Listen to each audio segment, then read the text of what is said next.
Warahmatullahi wabarakatuh. Waalaikumsalam warahmatullahi wabarakatuh. Terima kasih teman-teman. Pada kesempatan kali ini kita akan masuki babak berikutnya sebelum materi yang tadinya hari ini sebetulnya manajemen kesiswaan antara minat dan bakat. Tapi karena minggu lalu Pak Fatur Rahman dan Ibu Wiwi belum menyampaikan makalahnya, mungkin hari ini kita review makalah yang akan disampaikan oleh Pak Fatur Rahman dan Ibu Wiwi ya. Sambil nanti mereview hasil daripada ujian mungkin ya, yang sedikit akan saya singgung sedikit ya. Perlu diketahui bahwa teman-teman bahwa tahun-tahun ini mungkin dari tahun 2020 Kemendiknas khususnya telah mengadakan perubahan perubahan paradigma ya, baik itu di dalam akreditasi atau di dalam orientasi tujuan pendidikan, hakikat tujuan pendidikan. Kalau dulu mungkin kita tidak boleh dibilang, kalau di dalam akreditasi dulu kita tidak hampir sama sekali tidak membicarakan tentang masalah karakter ya. Bahkan saya juga jarang dengar itu apa dalam sebuah sebuah kurikulum itu ada yang disebut meaning misalnya, pemaknaan dalam sebuah pembelajaran gitu ya. Sekarang karena mungkin di tahun 2000 itu menjadi titik tolak kita, terjadi perubahan pandemi dan lain sebagainya, dan di lain pihak juga telah jadi perubahan yang begitu cepat dalam baik filosofis dan sosiologis, ada perubahan yang begitu cepat di dunia sehingga menuntut terjadinya perubahan dalam bentuk kurikulum nasional. Misalnya diantaranya juga ada Sekolah Merdeka misalnya. Nah, sayangnya yang menulis buku, saya pernah dapat kiriman ini, judul buku ya, ini bagus nih, yang dikarang oleh Romo, seorang Katolik ya. Apa itu tentang mungkin makna kemerdekaan, makna kemerdekaan manusia gitu, dan apa ukuran kemerdekaan dan bagaimana kemerdekaan.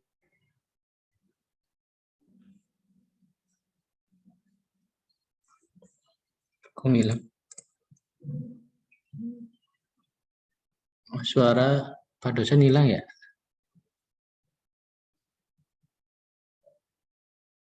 Suara Pak dosen enggak kedengaran? Enggak, belum kedengaran Pak dosen. Suaranya off.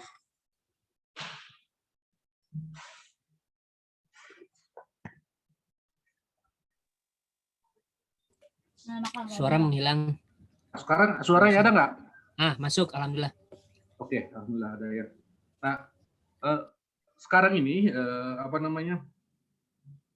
perubahan di dalam kurikulum pendidikan mulai mulai dibahas lagi gitu ya. Khususnya berangkat pada tahun 2020 dan sekarang 2021.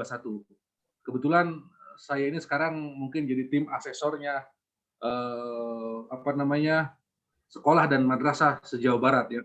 Saya jadi tim asesor di Jawa Barat sekolah dan madrasah di Ban PT ya. Jadi mengikuti apa yang terjadi di dalam perubahan akreditasi sekolah gitu. Akreditasi itu kan ada dalam rangka meningkatkan kualitas atau menjaga kualitas yang ada di sekolah, madrasah dan sekolah dan madrasah gitu ya.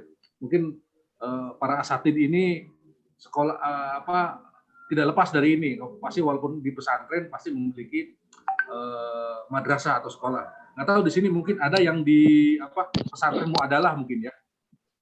Mungkin juga nanti menjadi bagian daripada akreditasi gitu. Nah, perubahan ini perubahan ini asalnya dari compliance berubah menjadi performance. Artinya sekolah nanti dituntut itu secara real bagaimana sekolah itu, ukuran-ukuran kemajuan sekolah itu dinilai.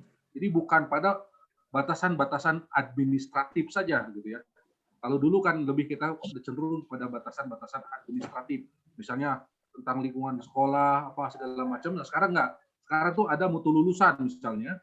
Terus juga bukan hanya mutu lulusan, nanti itu di mutu lulusan juga itu nanti ke karakter. Bagaimana misalnya tidak ada pembulian di sekolah, bagaimana karakter disiplin dan lain sebagainya. Bagaimana proses pembelajaran dilakukan, dan itu dilakukan secara triangulasi ya pengujiannya.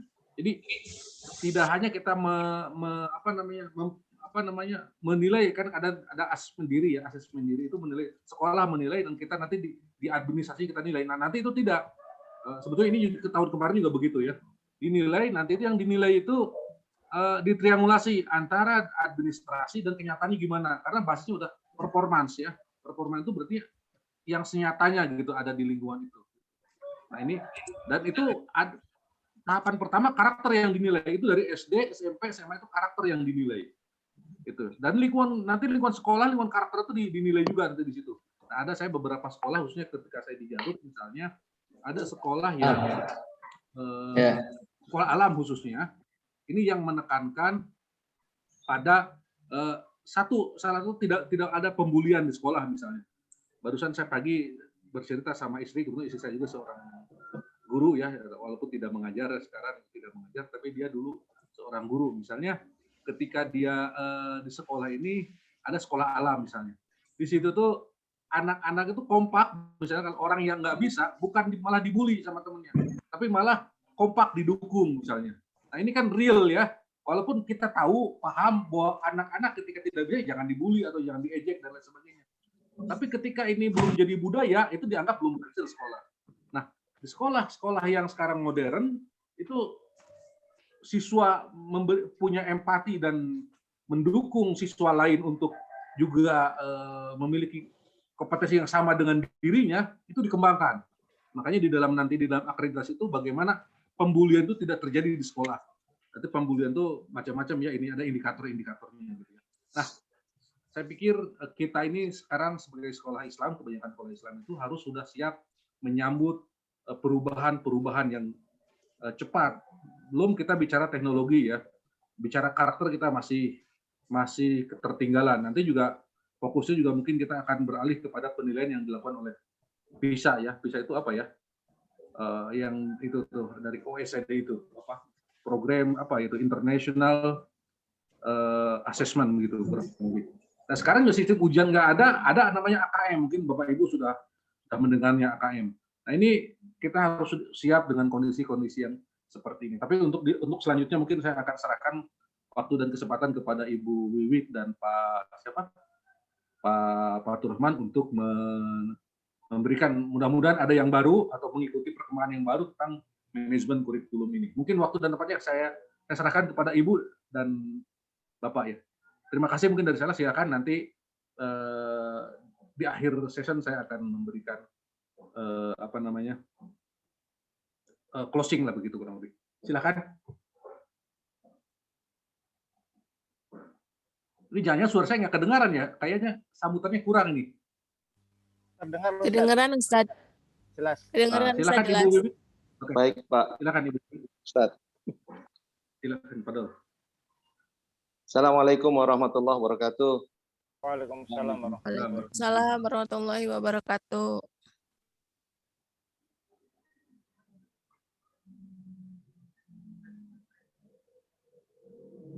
Assalamualaikum warahmatullahi wabarakatuh. Waalaikumsalam warahmatullahi wabarakatuh. Waalaikumsalam warahmatullahi wabarakatuh. Apakah terdengar Pak? Warahmatullahi wabarakatuh.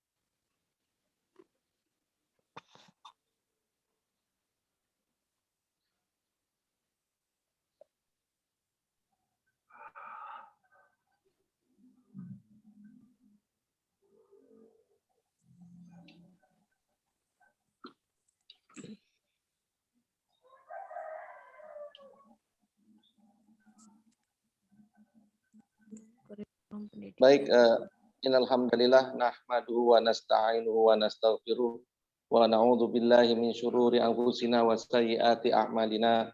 May yahdihillahu fala mudhillalah wa may yudhlil fala hadiyalah. Asyhadu an la ilaha illallah wahdahu la syarikalah wa asyhadu anna Muhammadan abduhu wa rasuluh, amma ba'd. Apakah terdengar suara saya, Pak?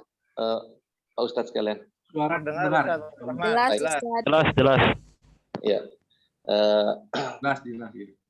Alhamdulillah setelah Idul Fitri kita bertemu lagi untuk yang pertama kali untuk kuliah di manajemen pembelajaran dan pendidikan. Sebelumnya saya mohon maaf kemarin waktu pertemuan yang lalu kami belum membuat karena memang menurut jadwal saya salah melihat jadwal. Untuk itu pada hari ini kami akan menyampaikan tentang manajemen kurikulum pendidikan agama Islam. Yang saya hormati Bapak dosen pengampu Bapak Dr. Sri, dan kemudian yang saya banggakan Ustadz sekalian. Pertama saya mohon maaf lagi karena memang saya agak kesulitan mengikuti pelajaran-pelajaran di S2 ini karena basic saya bukan dari agama, tapi insya Allah saya berusaha untuk memahami. Dan kemudian saya juga bukan guru, jadi kadang-kadang istilah-istilah yang ada di dalam kuliah ini agak kurang saya pahami. Baik, saya akan menyampaikan manajemen kurikulum pendidikan agama Islam yang saya sampaikan oleh saya sendiri dan oleh Ibu Wiwi, nanti separuh-separuh mungkin saya pembukaannya,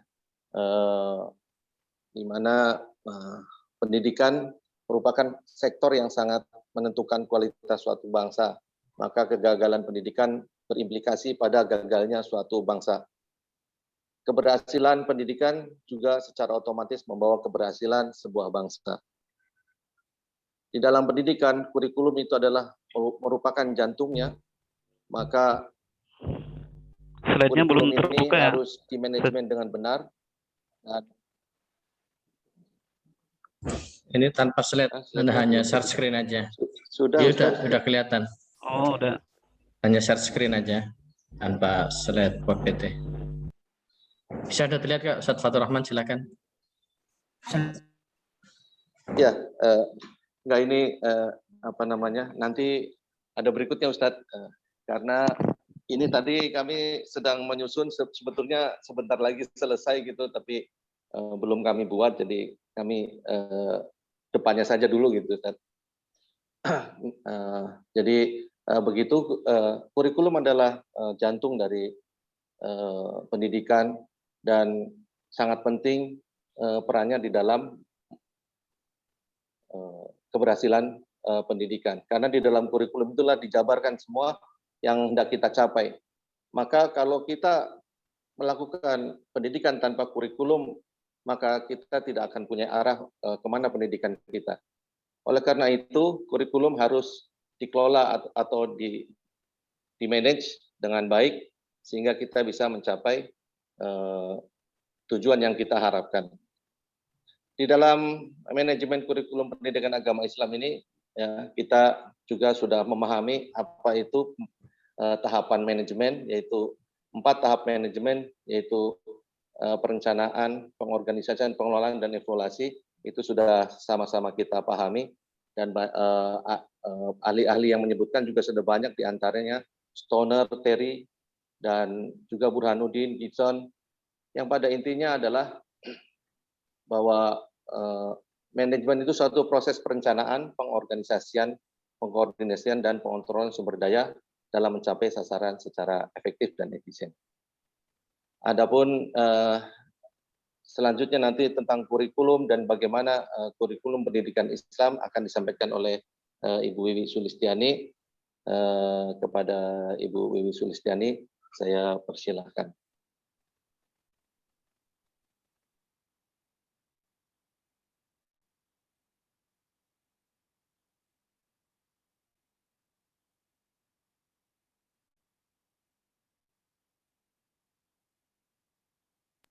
Suaranya belum kedengaran ya.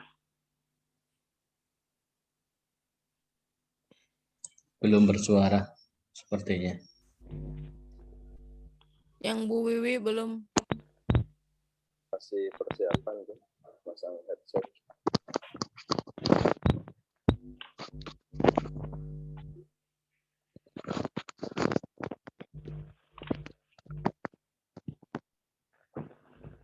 Afan sudah terdengar belum ya? Alhamdulillah sudah Bu. Alhamdulillah sudah bisa dilanjut dimulai. Sudah.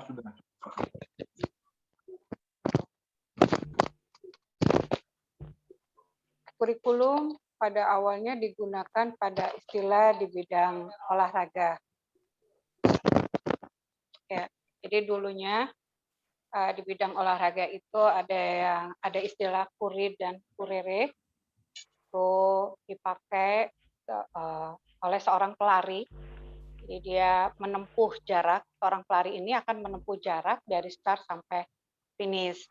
Nah, ada lagi yang semacam istilah kereta pacu. Nah, kereta pacu ini sama dengan kurir dan kurere, artinya sebuah alat yang dibawa seorang pelari dari start sampai finish.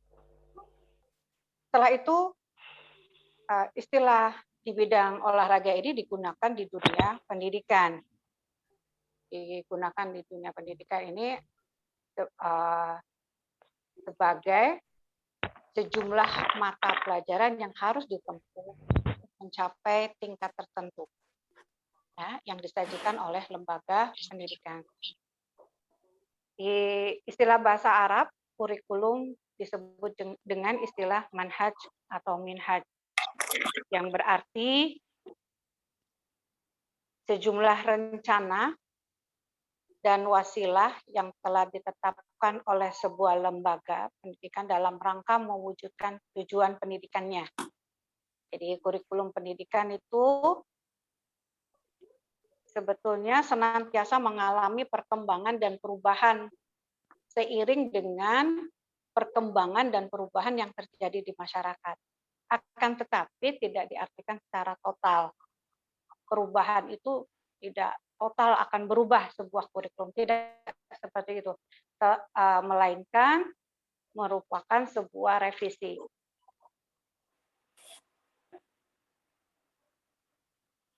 Ya. Sekarang kurikulum pendidikan Islam menurut Al-Syaibani. Kurikulum pendidikan Islam itu berbeda dengan kurikulum pada umumnya. Pendidikan Islam sepanjang masa kegemilangannya telah memandang kurikulum sebagai alat untuk mendidik generasi muda, menolong mereka untuk membuka dan mengembangkan potensi-potensi, bakat-bakat, dan keterampilan-keterampilan yang mereka miliki. Untuk apa? Semuanya itu untuk dipersiapkan dengan baik agar dapat melaksanakan fungsinya sebagai khalifah di bumi. Nah, ini yang menjadikan pembeda dengan kurikulum pada umumnya. Kurikulum pendidikan agama Islam dijiwai oleh nilai dan ajaran Islam yang senantiasa memperhatikan kehidupan manusia modern. Kurikulum pendidikan Islam bersifat fleksibel, mengikuti perkembangan yang terjadi dalam masyarakat, tetapi tetap mempertahankan identitas keislamannya. Seperti tadi, bahwa kurikulum itu tidak total untuk mengadakan sebuah perubahan, ya, atau perkembangan, tapi hanya istilahnya revisi. Jadi memperbaiki lagi, memperlengkap lagi dengan dari teori yang sebelum. Apa bedanya dengan kurikulum pada umumnya? Ada 5 poin. 1, kurikulum pendidikan Islam itu menonjolkan dan mengutamakan agama dan akhlak dalam berbagai tujuannya. Yang kedua, kurikulum pendidikan agama Islam itu cakupan dan kandungan kurikulum bersifat luas dan menyeluruh. Yang ketiga, kurikulum tersebut menerapkan prinsip keseimbangan di dalam semuanya dan di dalam fungsi ilmu pengetahuan, baik bagi pengembangan individu maupun bagi pengembangan masyarakat. Selanjutnya, kurikulum pendidikan Islam itu mencakup keseluruhan mata pelajaran yang dibutuhkan peserta didik, baik yang bersifat akhirat maupun dunia. Yang terakhir, kurikulum itu disusun berdasarkan kesesuaian dengan minat dan bakat peserta didik. Nah, ada lagi yang membagi kurikulum Islam menjadi 3 kategori, yaitu Abdurrahman Shalih Abdullah. Yang pertama, beliau membagi yang pertama disebut al-ulum al-diniyah, yaitu ilmu-ilmu keislaman yang normatif, yang menjadi kerangka acuan bagi segala ilmu yang ada.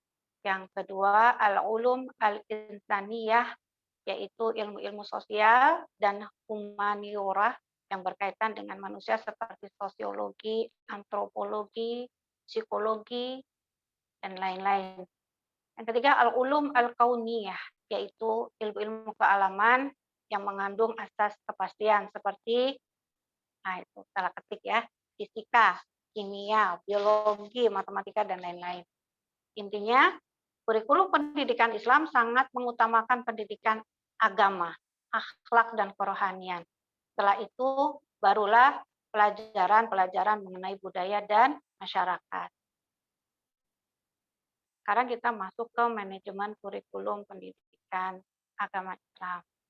Manajemen adalah proses mendayagunakan semua unsur manajemen dalam rangka memaksimalkan pencapaian tujuan kurikulum. Karena ini manajemen kurikulum pendidikan agama Islam, akhirnya yang dimanage adalah kurikulum pendidikan agama Islam itu sendiri yang dilaksanakan di lembaga pendidikan.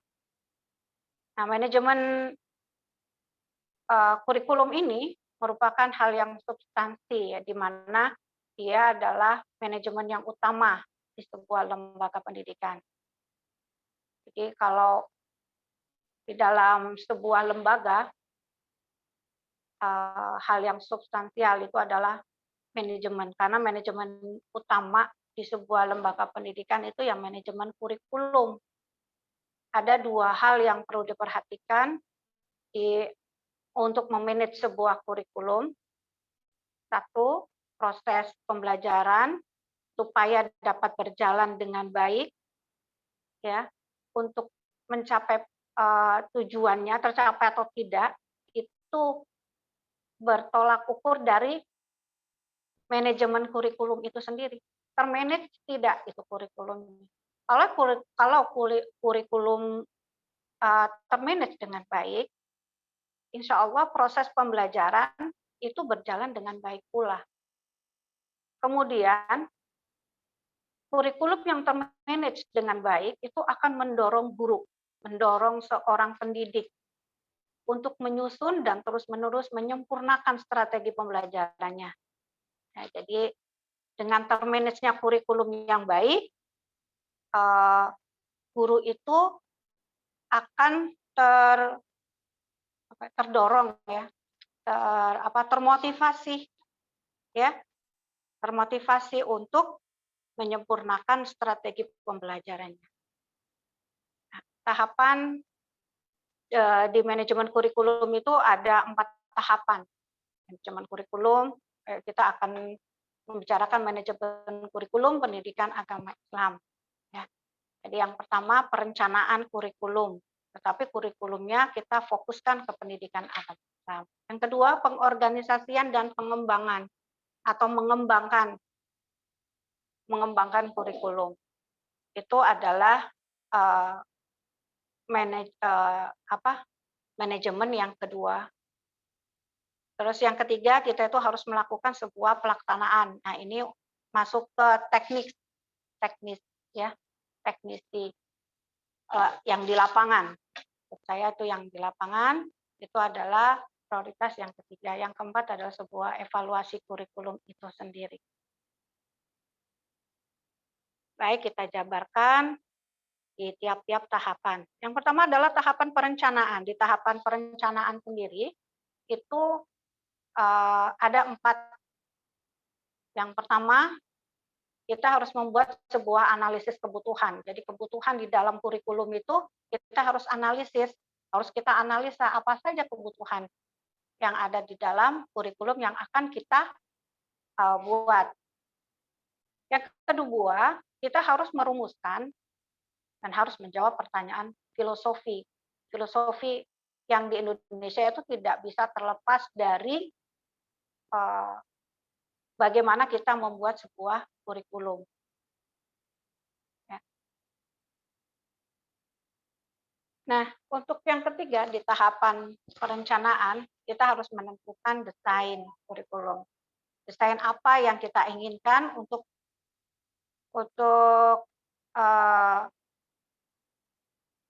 hasil akhir dari atau desain apa yang akan kita pakai untuk kurikulum kita supaya tujuan kurikulum yang akan kita inginkan itu tercapai dengan baik. Jadi harus ada desainnya.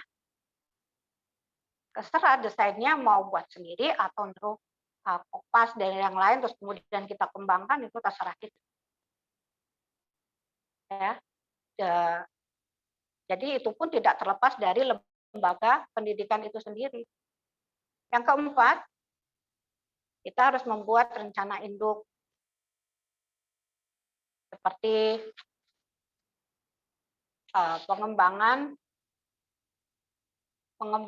pelaksanaan, dan penilaian. Jadi kegiatan atau rencana induk dari manajemen kurikulum itu yang ada di dalam tataran teknis itu berkaitan dengan bagaimana mengembangkan kurikulum yang sudah ada. Kemudian bagaimana kita melaksanakan kurikulum yang sudah ada.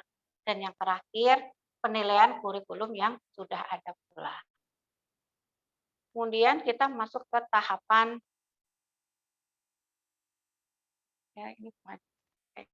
perencanaan itu tadi ya sudah dibahas.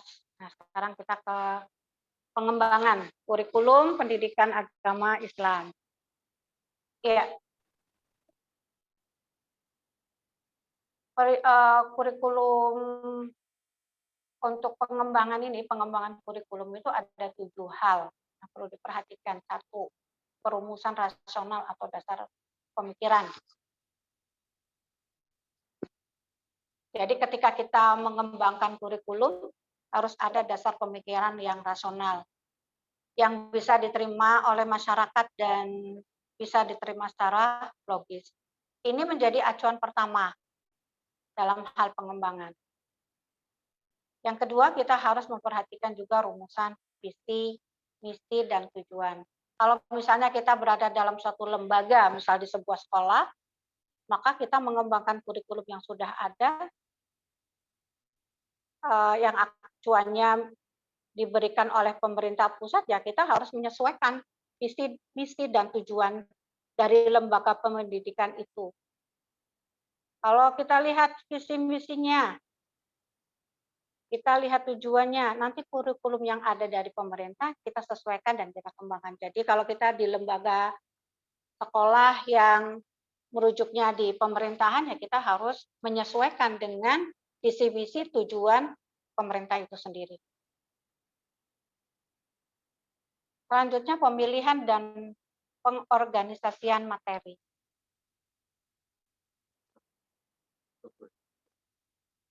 Oh, maaf. Itu yang keempat ya. Jadi lompat nih.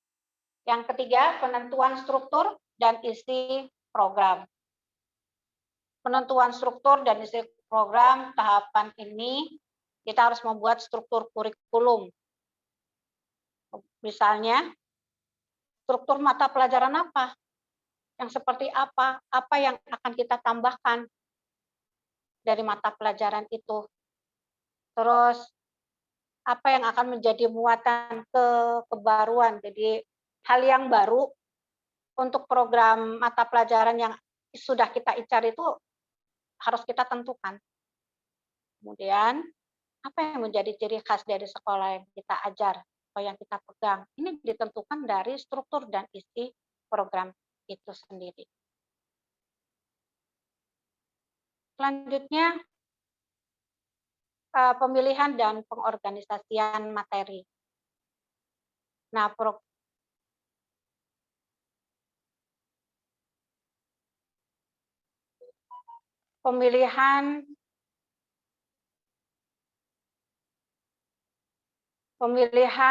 materi ya, dan pengorganisasian. Ini contohnya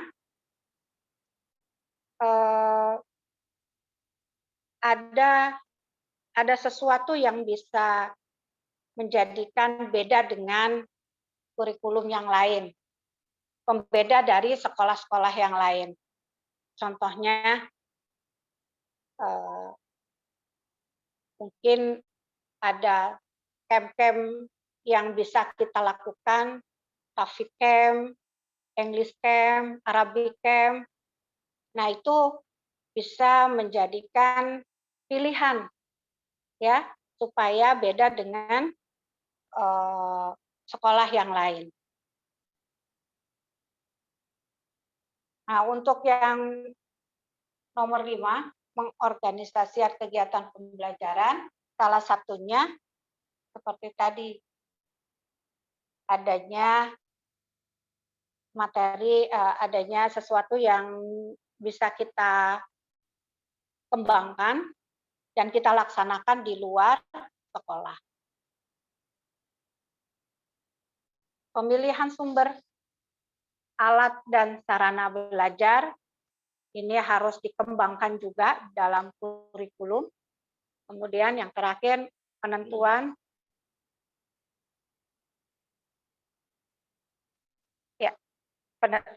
penentuan cara mengukur hasil belajar. Pada pemilihan sumber, itu mungkin ada tambahan, yaitu berhubungan dengan standar SOP itu sendiri. Ya, itu akan menjadi acuan semua masyarakat, semua guru, dan semua sekolah. Nah, kita bisa melakukan modifikasi dari SOP tersebut. Jadi pengembangan kurikulum untuk pemilihan sumber alat sarana belajar itu kita mengacu di SOP-nya.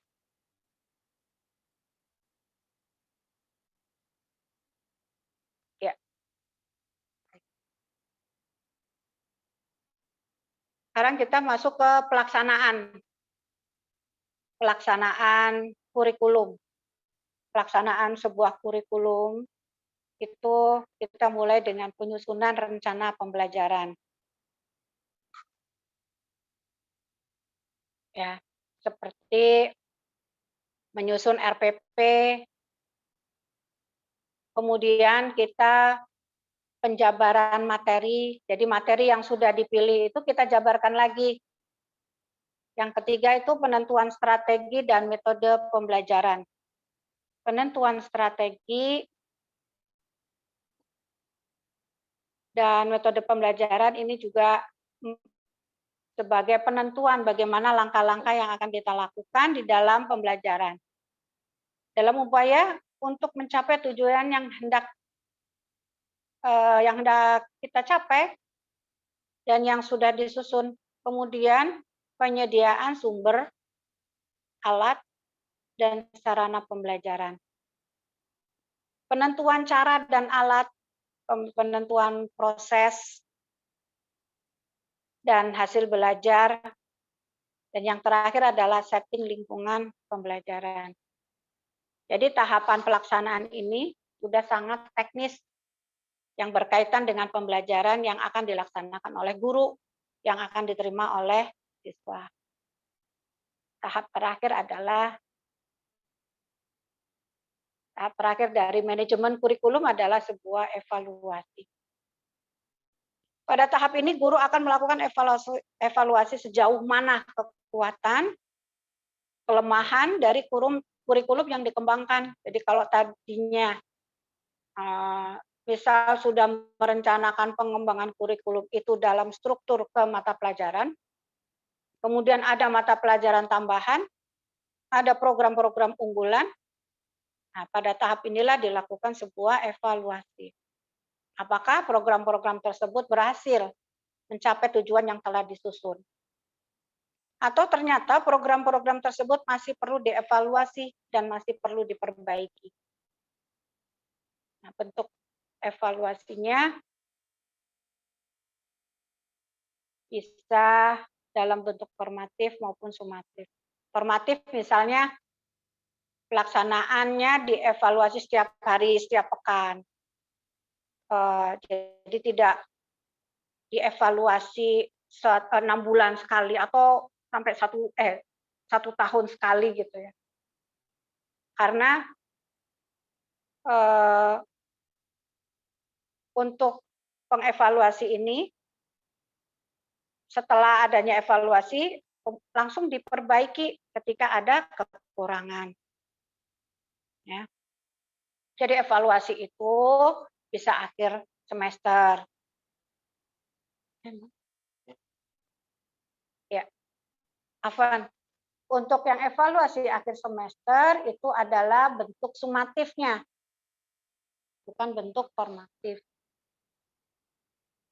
Untuk yang sumatif itu ada 2 di akhir semester dan akhir tahun. Sehingga bisa melihat dampak dari program yang sudah dirancang sejauh mana atau seberapa besar dampaknya terhadap keterampilan atau sikap siswa.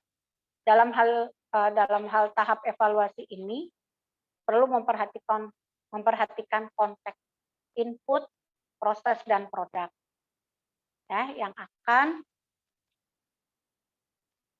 menjadi dasar dalam pengembangan atau pelaksanaan tahap evaluasi manajemen kurikulum. Jadi secara keseluruhan manajemen kurikulum yang 4 tahap tadi itu dimulai dari merencanakan, mengorganisasikan, mengembangkan, ya, merencanakan, saya ulangi, mengorganisasikan atau mengembangkan, kemudian melaksanakan, dan terakhir adalah mengevaluasi. Nah, tentu saja semua didasarkan pada tujuan kurikulum yang dicapai. Tahapan-tahapan yang dilaksanakan tentu saja harus merujuk pada tujuan kurikulum pendidikan, lembaga pendidikan tersebut atau sekolah tersebut. Indikasi dari tercapai atau tidaknya tujuan kurikulum ini, yang pertama bisa dilihat dari perubahan perilaku, perubahan pengetahuan, perubahan sikap, ya, dan tentu saja adalah perubahan keterampilan. Semuanya menjadi lebih baik, itu tujuannya. Jadi tahapan yang tadi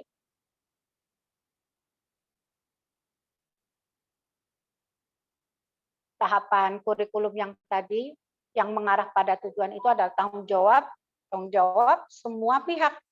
Tidak hanya tanggung jawab guru saja, tetapi tanggung jawab semua pihak, baik para perencana, pelaksana, para pengawas pendidikan. Dan dalam proses perencanaan akan melibatkan guru, kemudian kepala sekolah, bahkan orang tua dan masyarakat. Dalam tahap pelaksanaan mungkin porsi besarnya terutama pada pembelajaran itu adalah guru. Kemudian dalam hal pengawasan tentu saja ini akan berkaitan dengan bagaimana kepala sekolah mengawasi berjalannya kegiatan atau kemungkinan juga pengawas dari dinas pendidikan itu sendiri. Selanjutnya setelah kita bicara tahapan manajemen kurikulum, kita sekarang berbicara tentang area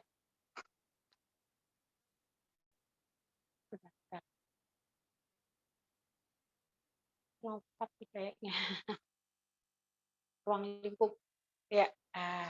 Maaf ya, ada ini slide yang terlewatkan di ruang lingkup manajemen kurikulum. Kita akan bicara tentang ruang lingkup manajemen kurikulum. Fokus utama dalam lingkup manajemen kurikulum itu ada 2. Yang pertama kurikulum sebagai isi dan kurikulum sebagai proses aktivitas kurikulum. Ya.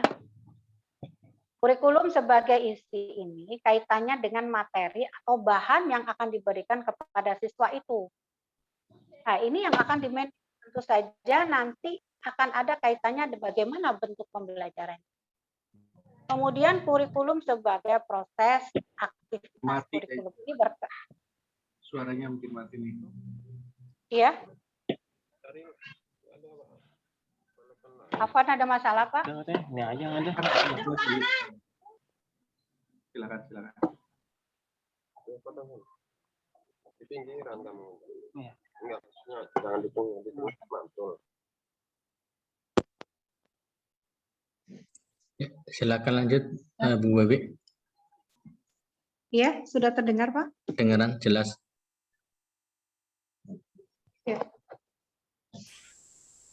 Next, kita mulai dari ruang lingkup manajemen kurikulum ya Pak ya. Nah, kurikulum dilanjutkan tadi sudah sampai kurikulum sebagai proses aktivitas kurikulum. Ini berkaitan dengan segala sesuatu yang dilaksanakan oleh guru. Kalau kurikulum sebagai isi itu tadi dilaksanakan oleh siswa. Kalau ini oleh guru. Terutama dalam melaksanakan atau menyajikan pembelajaran. Mulai dari misalnya memilih strategi pembelajaran,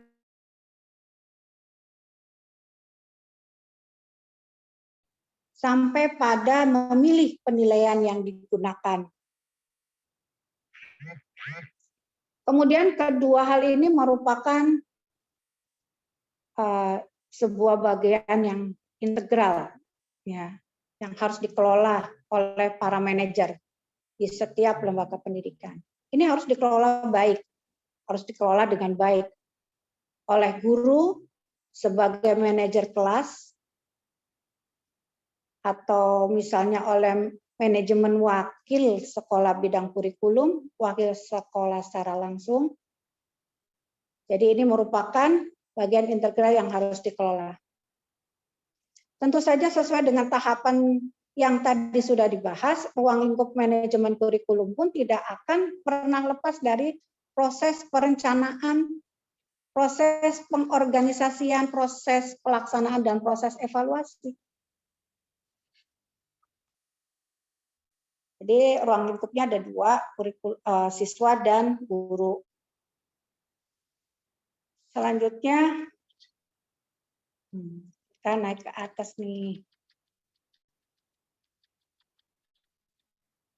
Prinsip manajemen kurikulum. Ada 4 prinsip di manajemen kurikulum. 1, produktivitas. 2, demokratisasi. 3, kooperatif. 4, efektivitas dan efisien. Yang pertama, hasil untuk produktivitas itu dalam konteks ini adalah dalam pengembangan atau dalam mengelola aspek-aspek yang berkaitan dengan kurikulum. Maka harus ada hasil yang diperoleh. Jadi harus ada produk, baik itu berupa bentuk kegiatan program dan sebagainya atau semisalnya yang menjadi hasil dari sebuah proses manajemen kurikulum tersebut. Yang kedua, prinsip dari manajemen kurikulum itu adalah demokratisasi atau musyawarah. Artinya, dalam melaksanakan manajemen kurikulum itu harus menempatkan pengelola, pelaksana, dan subjek didik pada posisi seharusnya dalam melaksanakan tugas yang penuh dengan tanggung jawab.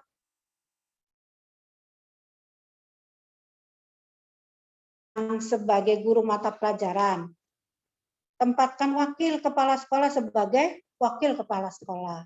Kemudian tempatkan kepala sekolah sendiri sebagai kepala sekolah yang masing-masing memiliki peran dan tanggung jawab sehingga tidak ada overlap peran dan tugas dalam proses manajemen kurikulum. Jadi jangan disilang-silang, jangan diganti-ganti tugasnya, sudah ada tugasnya masing-masing. Nah, itu maksudnya yang kedua. Yang ketiga, prinsip manajemen kurikulum itu adalah kooperatif. Dalam melaksanakan manajemen kurikulum perlu adanya kerjasama yang positif dari berbagai pihak yang terlibat, baik itu yang internal sekolah, seperti guru, kepala sekolah, siswa, maupun sivitas yang lain yang ada di sekolah. Misalnya juga penjaga kantin, satpam, dan sebagainya. Semuanya harus melakukan kerjasama positif. Begitu pula dengan masyarakat eksternal, misalnya orang tua. Biasanya masyarakat di sekitar sekolah itu pun perlu adanya kerjasama positif, sehingga dengan kerjasama positif tersebut, manajemen kurikulum dapat dilaksanakan atau dapat kita tata dan dikelola dengan baik. Nah, kita masuk ke yang keempat, prinsip yang keempat. Prinsip yang keempat itu adalah efektivitas dan efisien. Ini kaitannya dengan bahwa untuk mencapai tujuan kurikulum yang sudah dirancang, yang sudah disusun, perlu adanya pertimbangan tentang efektivitas dan efisiensi dalam hal program pelaksanaannya dan evaluasinya. Jadi di sini 4 prinsip manajemen kurikulum ini perlu menjadi perhatian ketika kita ingin melakukan tata kelola kurikulum sehingga tata kelola ini bisa berjalan dengan baik dan lancar.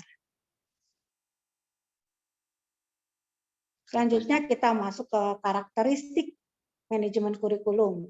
Nah, seperti apa sih karakteristiknya? Ini ada 7 ya. Yang pertama, karakteristik manajemen kurikulum adalah sebuah konsep. Ya.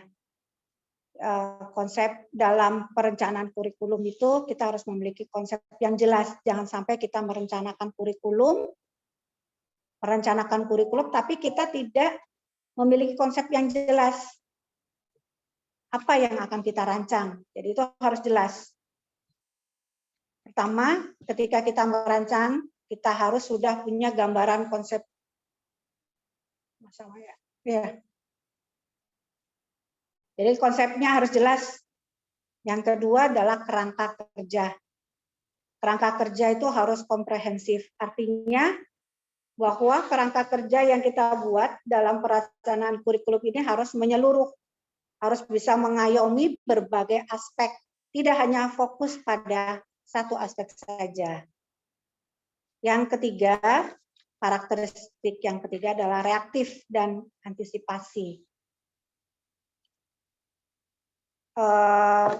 Reaktif dan antisipasi ini artinya apa yang kita rencanakan, kurikulum yang kita sajikan itu harus melakukan atau harus menggambarkan bentuk kreatif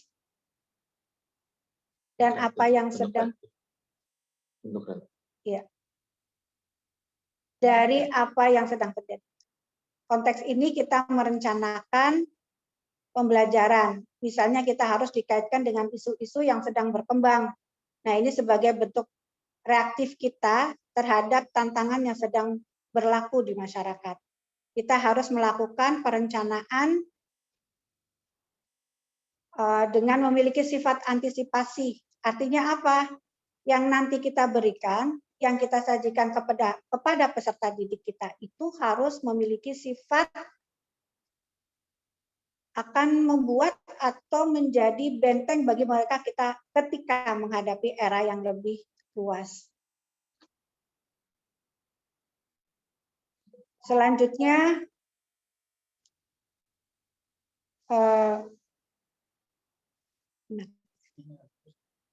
yang selanjutnya dalam perencanaan kurikulum juga di sini disebutkan harus memperhatikan minat dan kebutuhan individu serta masyarakat. Kemudian harus konkret. Jadi tidak boleh abstrak. Dalam perencanaan kurikulum itu, karena ketika abstrak maka akan sulit untuk dilaksanakan, sulit untuk dievaluasi. Kemudian apa yang kita rencanakan juga dalam perencanaan kurikulum ini harus bisa diakses secara terbuka oleh masyarakat. Artinya, segala program yang sudah ada atau yang akan kita rancang itu kalau bisa kita libatkan pihak luar seperti orang tua ataupun tokoh masyarakat ataupun ahli. Dengan demikian kita bisa mendapatkan informasi bisa mendapatkan masukan, saran dari pihak luar tersebut. Selanjutnya, dalam perencanaan kurikulum, kita pun harus memberikan peluang pengembangan diri kepada peserta didik. Jangan sampai apa yang kita rancang itu membuat peserta didik kaku. Mereka mengikuti apa yang diperintahkan. Ya, tentu saja dalam perencanaan kurikulum ini harus memberikan peluang bagi mereka untuk mengembangkan dirinya agar tidak kaku pada aturan-aturan yang harus diikuti secara runut. Kemudian, dalam perencanaan kurikulum juga di sini karakteristiknya adalah harus adanya partisipasi aktif dan kooperatif. Ini kaitannya dengan bagaimana akses program-program yang dirancang itu terbuka. Itu bisa diakses oleh masyarakat sehingga masyarakat khususnya orang tua bisa berpartisipasi aktif dan bisa kooperatif, bisa kerjasama dengan pihak sekolah sehingga apa yang dilaksanakan, apa yang direncanakan, program-program yang sudah disiapkan itu bisa berjalan dengan baik. Tentu saja menjadi bagian kooperatif dari orang tua, masyarakat, dan siswa. Kemudian, sekolah hingga semuanya menuju pada tujuan yang sama. Kemudian yang selanjutnya adalah evaluasi secara kontinu. Ya, ini evaluasi secara kontinu. Ini penting bahwa evaluasi itu jangan sampai hanya dilakukan satu kali. Kemudian hasilnya ditetapkan. Hasilnya seperti ini saja, tanpa ada evaluasi lanjutan. Evaluasi lanjutan itu adalah evaluasi secara kontinu. Jadi sehingga setiap perkembangan itu bisa kita lihat. Setiap perkembangan bisa kita analisis bagaimana perencanaannya. Bagaimana capaiannya, sehingga kalau ada yang kurang atau ada yang keliru bisa dilakukan perbaikan. Jadi jangan sampai melakukan evaluasi itu hanya satu kali saja, tapi harus bersifat kontinu. Dalam perencanaan kurikulum ini tentu saja akan ada dua hal yang menjadi pelaksanaannya. Yang pertama, ada perencanaan yang sifatnya itu baru, artinya kita merumuskan sesuatu dari awal, dari nol. Ada juga perencanaan kurikulum yang sifatnya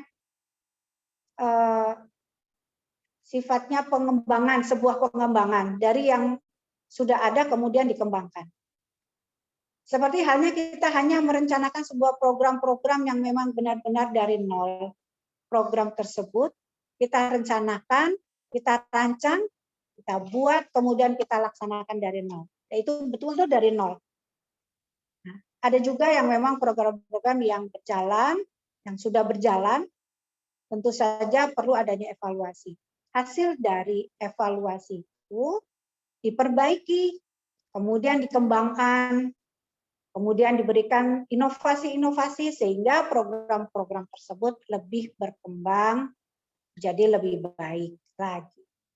Nah, dalam karakteristik perencanaan kurikulum itu secara umum bisa dilihat dari dua sudut pandang atau bisa dilaksanakan dari dua sudut pandang. Ya, yang seperti tadi dari nol atau dari tinggal mengembangkan sesuatu yang sudah ada. Kita masuk ke kegiatan manajemen kurikulum. Nah, kegiatan manajemen kurikulum secara umum itu terbagi menjadi dua. Ada yang sebagai tugas seorang guru, yang kedua adalah proses pembelajaran. Itu kegiatan manajemen kurikulum. Tugas guru di sini yang utama adalah mengajar secara manajemen kurikulum. Tugas utama seorang guru adalah bagaimana dia mengajar. Dalam mengajar ini tentu saja ada tahapan perencanaan, ada tahapan pelaksanaannya, ada tahapan administrasi juga dengan segala saya ulangi, tugas seorang guru tadi itu ada beberapa tahap ya, dimulai dari tahap perencanaan, tahap pelaksanaan, dan tahap evaluasi. Itu juga dengan segala administrasinya. Di sini bukan utama seorang guru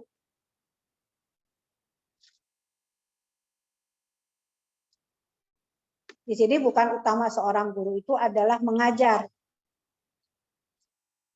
Ya, tugas utama seorang guru adalah mengajar dengan segala pelaksanaan dengan bentuk penilaian administrasinya atau dengan segala tahapan-tahapannya. Kemudian tugas seorang guru juga biasanya diberi tugas tambahan, biasanya berubah menjadi wali kelas.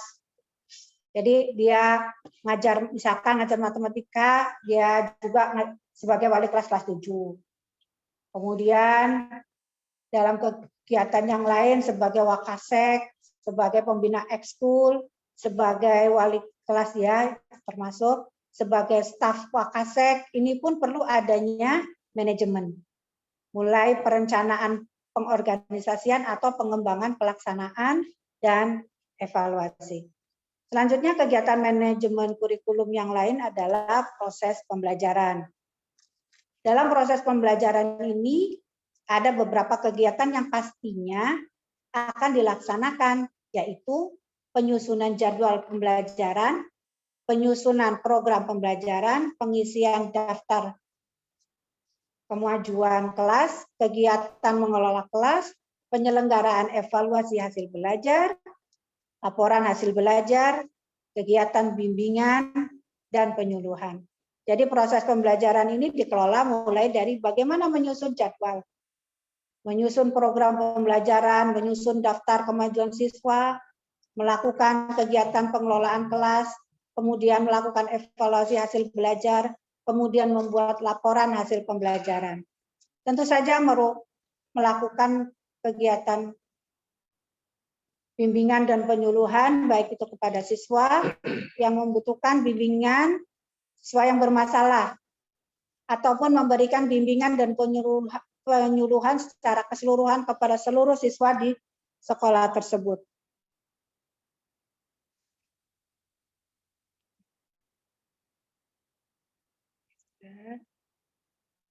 Nah, kita ke manajemen pengembangan kurikulum. Dalam pengembangan kurikulum perlu di-manage juga, karena ada 2 tipe dalam pengembangan kurikulum ini. Ada yang disebut dengan sentralistik, dan ada juga yang disebut dengan desentralistik. Yang pertama, manajemen pengembangan kurikulum sentralisasi atau sentralistik, itu artinya manajemen pengembangan kurikulum yang terpusat. Nah, itu pengembangan kurikulum yang berasal dari pemerintah. Dalam hal ini, guru hanya atau satuan pendidikan atau sekolah hanya menerima kurikulum yang sudah jadi dari pusat. Nah, proses pengembangan kurikulumnya dilaksanakan secara terpusat oleh pemerintah, yang tentu saja ini pasti melibatkan para ahli. Dalam hal ini satuan pendidikan, sekolah, guru di sini menerima apa yang sudah dikembangkan oleh pemerintah dari pusat. Kemudian yang kedua adalah desentralistik. Nah, ini kaitannya dengan bagaimana penyusunan desain, pelaksanaan, pengendalian kurikulum atau evaluasi dan penyempurnaan dilakukan oleh lokal, oleh satuan pendidikan atau sekolah. Mulai dari menyusun, melaksanakan, mengendalikan kurikulum atau melakukan evaluasi. Nah, itu dilakukan oleh sekolah itu. Tentu saja akan melibatkan manajemen sekolah, guru, siswa, orang tua, bahkan juga masyarakat di sekitar sekolah. Untuk manajemen pengembangan kurikulum secara sentralistik ini merupakan suatu kurikulum yang berlaku di seluruh wilayah negara dan disebut juga sebagai kurikulum nasional karena secara pengembangannya itu terpusat di pemerintah. Seluruh perangkat kurikulum mulai dari landasan atau dasar-dasar pengembangan kurikulum dan sebaran mata pelajaran seperti silabus atau garis besar program pembelajaran, rincian materi, dan kegiatan pembelajaran buku, kemudian media alat-alat penunjang, penilaian hasil belajar, serta pedoman-pedomannya disusun oleh pusat atau secara sentralistik.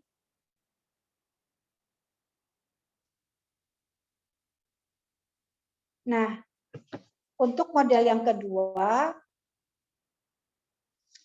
landasan atau dasar penyusunan kurikulum, struktur dan sebaran mata pelajaran dikembangkan oleh pusat. Sementara penjabaran lebih lanjut dalam bentuk silabus, satuan pelajaran, rincian materi, buku, media, dan alat pembelajaran lainnya itu dikembangkan oleh satuan pendidikan. Jadi dalam konteks sentralistik ini ada dua tipe. Tipe yang pertama, keseluruhan dari mulai hal landasan sampai hal teknis itu diserahkan dan dikembangkan oleh pusat. Bisa juga dengan tipe yang kedua,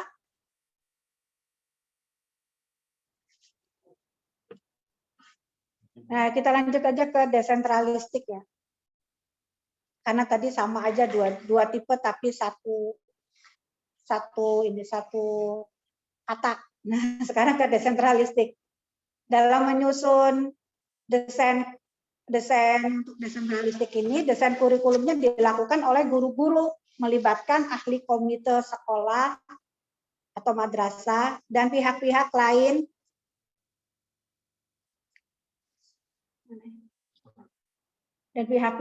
masyarakat yang memiliki perhatian dan kepedulian terhadap kurikulum model ini. Disebut sebagai ya.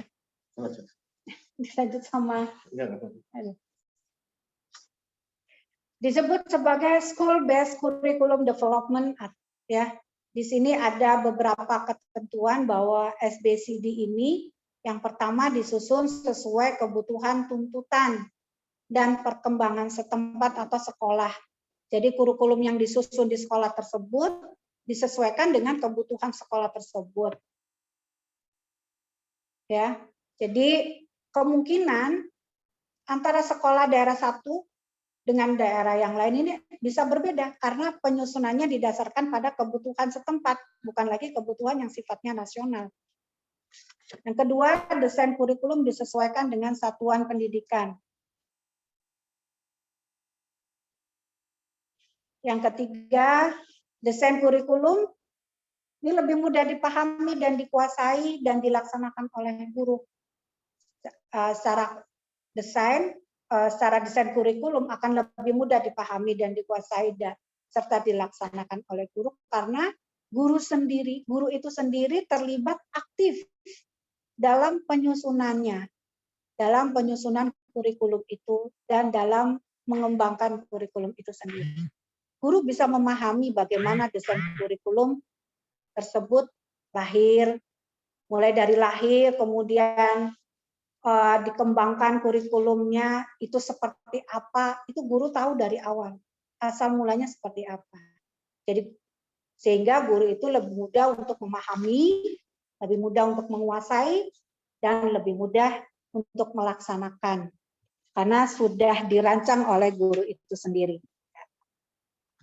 Baik, dosen yang saya hormati dan teman-teman asatidz, demikian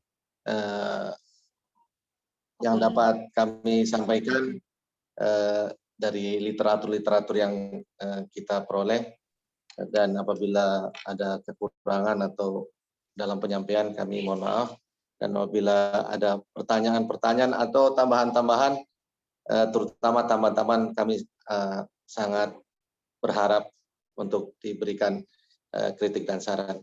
Demikian yang dapat saya sampaikan. Selanjutnya mungkin saya kembalikan kepada Bapak dosen, barangkali ada masukan-masukan. Demikian. Assalamualaikum warahmatullahi wabarakatuh. Waalaikumsalam warahmatullahi wabarakatuh. Mungkin diskusi dulu ya.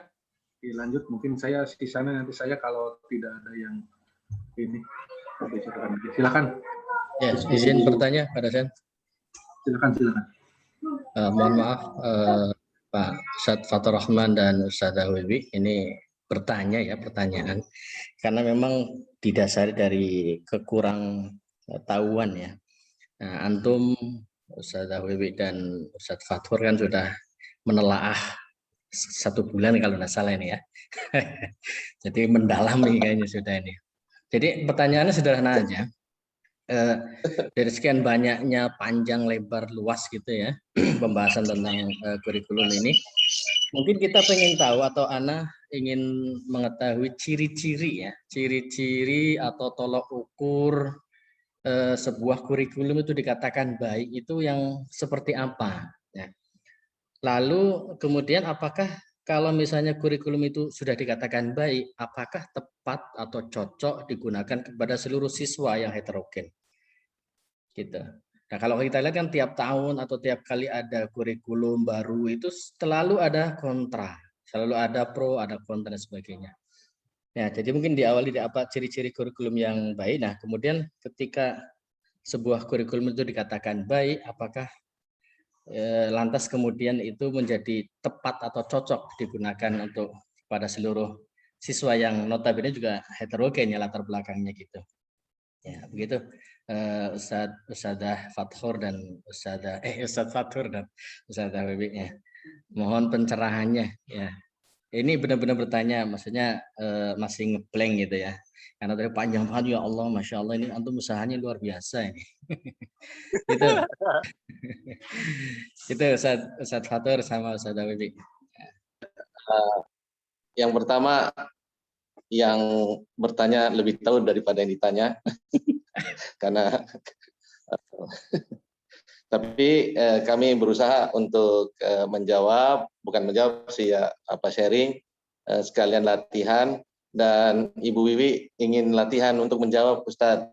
Mohon bimbingannya kalau ada kekurangan. Monggo.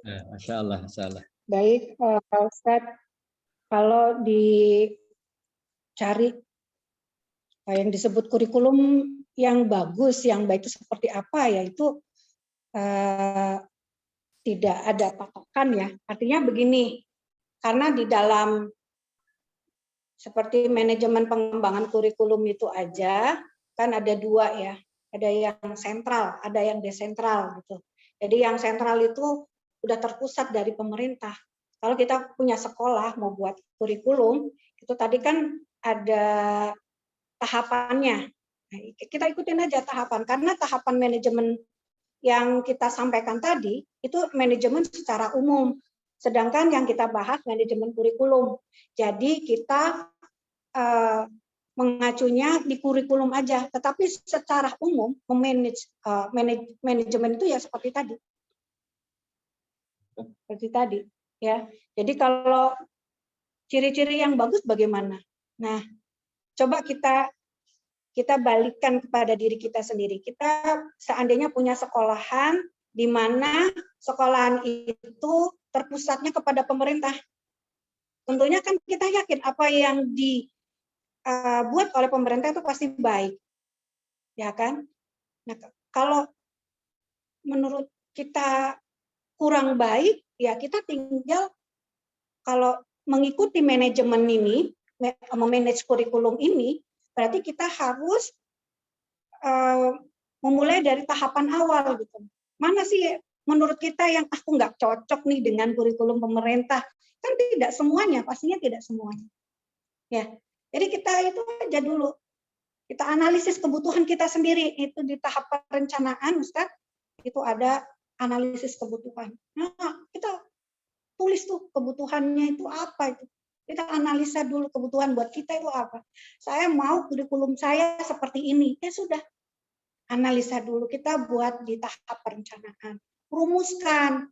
Seperti bisa pertanyaan filosofi di Indonesia itu seperti Ki Hajar Dewantoro, seorang filosof, itu bertanya buat apa sih sekolah gitu kan. Kita jawab, saya mau output dari sini yang sekolah di sekolahan saya itu seperti ini. Nah, dapatlah kita satu perencanaan. Oke. Seperti itu, Ustaz. Saya tambahkan, Ustaz ya. Afwan, ini yang pertama mungkin kita ke ini dulu, apa namanya, tentang lembaga pendidikan yang baik atau yang kurang baik.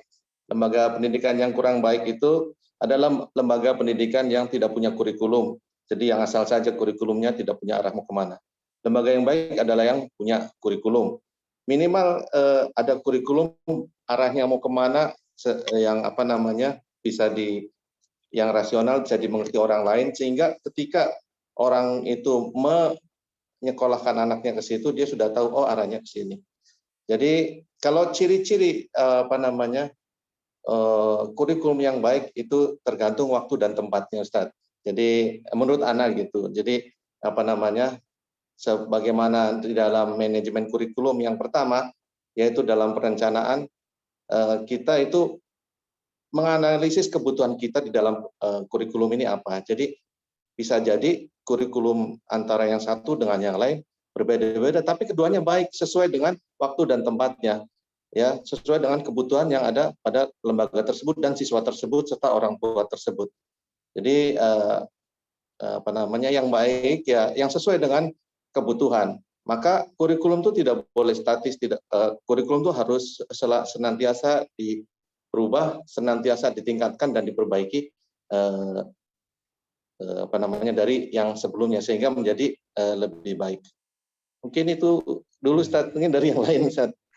Nah, berarti yang Anda tangkap dari yang Ustaz sampaikan tadi, ciri kurikulum yang baik itu yang arahnya diketahui, kemudian sesuai kebutuhan gitu ya. Jadi maksud Anda itu betul, Ustaz, betul. Terima kasih Ustaz. Itu ringkasan dari yang Antum sampaikan tadi kan.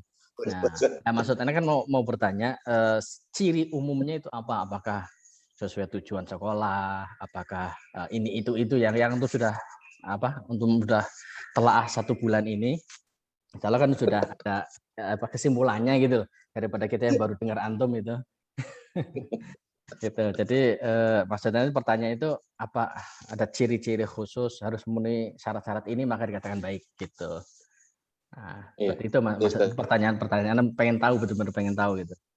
Ini Ustaz, seperti juga sekolah-sekolah lain kan, iya Ustaz. Sekolah-sekolah juga punya kurikulum yang berbeda dan mungkin itu dari hasil pengembangan yang ada di situ, sumber daya yang ada di situ. Jadi kadang-kadang mungkin kalau yang disebut baik itu kurikulum yang paling bagus, paling tinggi, pencapaiannya belum tentu bisa dicapai oleh sebuah lembaga pendidikan gitu. Nah, karena apa? Karena adanya sumber daya keterbatasan sumber daya di sekolah tersebut. Jadi artinya itu jawaban untuk pertanyaan kedua itu. Langsung jawab pertanyaan kedua, Masya Allah. Ya, jadi seperti itu Ustaz. Terima kasih ininya Ustaz. Sudah latihan nih jadinya. Ya, terima kasih Ustaz Fatur Rahman. Cukup ringan dingin juga nih ditanya sama para asatidz. Kita pertanyaan apa karena pengen tahu, jadi bukan untuk ngetes masalah. Anda juga tidak tahu. Syukron ya Ustaz. Senang sekali. Jadi belajar. Nah. Ya seperti ini Ustaz, mungkin kita diskusi ya ada sekolah yang ada misalnya tren kita ada sekolah yang ininya tahfidz 30 juz tapi pengen juga bisa matematika, pengen bisa ini, itu kan sebetulnya berat sekali buat berat sekali buat murid gitu kan. Mungkin kalau kita yang jadi muridnya juga mungkin kita nggak bisa mencapai itu gitu kan. Tapi kan ada sekolah yang itu maunya tahfidz 30 juz, orang tua juga sama seperti itu. Nah, makanya ada juga lembaga yang hanya tahfidz saja gitu kan. Ada lembaga yang mix dan lain-lain. Jadi baik atau ciri-ciri baiknya sebuah kurikulum itu ya sesuai dengan tujuan stakeholder di situ dalam mengadakan lembaga pendidikan itu sendiri gitu. Salah. Artinya kurikulum itu sebuah sistem. Jadi seorang orang tua ketika mau menginginkan anaknya outcome atau nanti hasilnya menjadi apa, dia harus pilih sekolah yang kurikulumnya cocok dengan dia gitu ya. Iya betul Ustaz. Maksud anak gitu Ustaz. Jadi makanya itu kurikulum kan harus transparan gitu. Transparan apa yang mau diajarkan, targetnya apa sehingga orang tua bisa memilih gitu. Oh saya mau masuk ke sekolah ini dan sekolah itu. Kenapa? Karena kurikulumnya begini gitu, targetnya seperti ini, seperti itu. Ustaz. Baik. Mungkin nanti perlu di-share Pak Ustaz tentang apa materi tadi. Nanti kita kan ingin tahu ciri-ciri kami sedang mau bikin kurikulum yang baik itu harus memenuhi syarat apa saja gitu. Ya. Baik, Ustaz. makalah dari antum. Tadi kami tinggal bikin kesimpulan saja, nanti insya Allah Word-nya atau PDF-nya kami share, Ustaz. Kayaknya ini juga bagus menurut kami gitu, karena mungkin kami baru tahu gitu, jadi ini bagus sekali. Apalagi kami mempunyai lembaga pendidikan dan ternyata lembaga pendidikannya sudah TK, SD, SMP, SMA, tapi ternyata dalam manajemen kurikulum juga masih perlu diperhatikan lagi. Dan ini sangat makalah ini sangat bermanfaat sekali buat saya sendiri sebagai pengelola pendidikan, walaupun kami bukan guru gitu. Sehingga apa yang harus diperhatikan ke guru-guru itu jadi kami menjadi tahu gitu. Masya Allah, Masya Allah. Jazakumullah khairan. Boleh nambahin Ustaz? Afwan Ustaz. Ya Ustaz. Silakan. Kedengeran tidak suara anak, kedengeran ini? Halo. Oke, baik. Siap, saya ingin menanggapi aja terkait dengan apa yang disampaikan tadi, pertanyaan dari Ustadz. Siapa tadi, Ustadz? Ana lagi di jalan ini. Jadi harus kita pahami dulu bahwa nanti ini harus kita pahami nanti dengan implementasinya nanti. Ini insya Allah materi di Ana selanjutnya ini, ya. Jadi kurikulum itu harus kita pahami dulu apa itu kurikulum yang sebenarnya, ya. Kurikulum itu kalau dibilang manhaj itu adalah cara gitu ya, cara untuk mencapai suatu tujuan yang diinginkan oleh suatu lembaga tersebut, ya. Terkait dengan kurikulum itu bagus yang mana, bagaimana kurikulum itu bagus, Ana pikir kurikulum itu semuanya bagus karena dia mengikuti zamannya gitu ya. Dimulai dari kurikulum KBK, kurikulum 2000 dan sampai sekarang kurikulum 13 itu semuanya berstandarkan pada zamannya gitu loh. Kalau dilihat secara kayak 2017 gitu ya, itu dengan 2K13 itu tidak beda jauh, hanya ada penambahan-penambahan di materinya saja ya yang diinginkan oleh sekolahan. Nah, jadi kalau dilihat yang baik itu yang mana, kita kembalikan kepada lembaga tersebut ya. Jadi contoh deh gini, contohnya itu Pondok Pesantren Gontor ya. Mereka itu sudah diakui oleh Departemen Pendidikan Nasional karena memiliki kurikulum yang khas, beda dengan yang lainnya. Bahkan sampai bisa muadalah, dia mengeluarkan ijazahnya sendiri tanpa mengikuti yang dibuat oleh dinas ya. Jadi dia nanti akan mengikuti persamaan. Itu adalah kurikulumnya mereka ya. Jadi kurikulum itu ya harus kita pahami bahwa itu adalah suatu manhaj yang diinginkan oleh lembaga tersebut. Nah, nanti kembali kepada visi misi itu sendiri. Nah, hubungannya dengan manajemen, bagaimana kita menjabarkan visi misi itu menjadi sebuah kurikulum ya. Kemudian bagaimana kita mengontrol kurikulum itu biar bisa terukur sampai sejauh mana kurikulum itu, kemudian kita mengevaluasinya. Ini kan berhubungan dengan tentang kurikulum dengan manajemen ya. Jadi disitulah yang namanya manajemen itu di situ ya, mengontrol, mengevaluasi gitu kan, dan yang lain-lainnya ya. Jadi anak pikir ini yang anak tahu bahwa sekolahan yang yang diakui dengan ciri khasnya itu ada dia yang Gontor, kemudian sekolah alam, dan yang memang dia mendapatkan izin dari luar negeri UNESCO. Dia memang kurikulumnya mengambil dari program UNESCO gitu loh. Nah, itu kurikulumnya seperti itu. Bukan kalau kita memang memiliki kurikulum yang tersendiri, dibuatkan, direncanakan, kemudian ajukan gitu loh. Saat ini kan kurikulum kita rata-rata mengikuti dinas atau Depag. Nah, nanti penerapannya bagaimana kembali kepada sebuah sekolahan tersebut, bagaimana mencapainya. Apakah ini bisa dipahami dengan output dan inputnya? Nah, nanti ujung-ujungnya adalah ke SKL-nya, standar kelulusan siswanya ya. Nah, itu nanti kembali lagi kemana? Ke manajemennya ya. Nah, ini yang Ana sampaikan bahwa semua kurikulum itu sama, baik semuanya ya, tidak ada yang buruk, semuanya mengikuti zamannya ya. Ya mungkin dulu yang namanya TK kurikulumnya ya begitu-begitu saja gitu kan, tapi sekarang lebih berkembang ya. Ini Ana coba menjabarkan saja. Insya Allah nanti kita akan membahas pekan depan tentang implementasi kurikulum pendidikan agama Islam ya. Mungkin itu aja Ustaz, hanya tambahan saja ya. Itu aja yang bisa Anda sampaikan. Terima kasih banyak. Assalamualaikum. Jazakallah khair, Ustaz.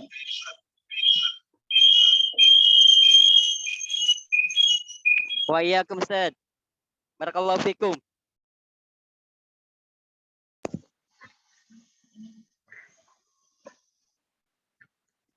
Selanjutnya ada Pak Ustaz.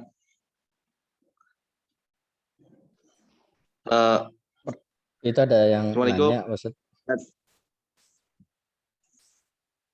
Ini maksud Baik. pertanyaan Anda itu sebuah kurikulum dikatakan baik itu kalau isinya apa, memenuhi syarat apa aja gitu tadi kan intinya di situ. Kalau mungkin kemudian kalau memenuhi syarat semuanya, memenuhi syarat itu, memenuhi ciri-ciri itu maka menjadi sebuah kurikulum yang maka akhirnya semua kurikulum itu baik menurut Ustaz Raden tadi ya.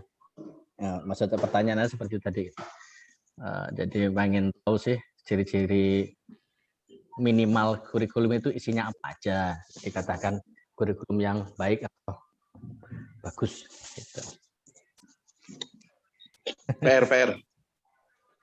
Nggak ada di makalah tuh kayaknya, tinggal di ikhtisarnya gitu, ikhtisarnya. Mungkin di sini semua kepala sekolah atau pengelola sekolah gitu, mungkin yang kita hadapi di lapangan sebetulnya adalah mungkin orang mengetahui pentingnya kurikulum, bagaimana mengimplementasikan di lapangan, membuat administrasinya. Ya mungkin kalau bicara tentang pentingnya kurikulum itu orang semua tahu, tapi gimana mengadministrasikannya itu yang kadang-kadang jangankan saya seperti yang bukan lulusan artinya kependidikan, yang sudah jadi guru saja kadang-kadang kurang mengetahui gitu, Ustaz. Hal ini saya peroleh ketika saya mengikuti pelatihan di Jogja selama seminggu untuk khusus membuat kurikulum gitu ya, khusus membuat kurikulum, ada apa seperti ini dan tekniknya bagaimana itu. Ternyata banyak juga karena waktu itu bersama guru, banyak juga para guru yang belum memahami cara mengadministrasikan sebuah ide kurikulum tersebut. Dan itu rata-rata banyak masalah di pengadministrasian tersebut, termasuk di kami juga sama seperti itu. Jadi ini mungkin kalau nanti bisa lebih mendalam, kita perlu adakan pelatihan di pembuatan kurikulum supaya ciri-ciri dan bagaimana itu bisa lebih komprehensif lagi, Ustaz, bisa terutama dalam hal pengadministrasian ini yang kadang-kadang tidak semuanya mampu, Ustaz. Masya Allah. Rahman, juhdun kabir.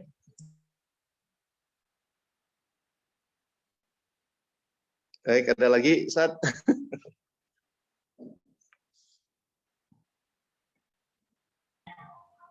Mungkin kalau sudah tidak ada, jadwal saya aja ya, Pak Fatur Rahman. Baik, Ustaz. Baik. Terima kasih banyak. Mohon maaf kalau ada kekurangan dan kalau ada masukan-masukan. Terima kasih. Assalamualaikum warahmatullahi wabarakatuh. Waalaikumsalam warahmatullahi wabarakatuh.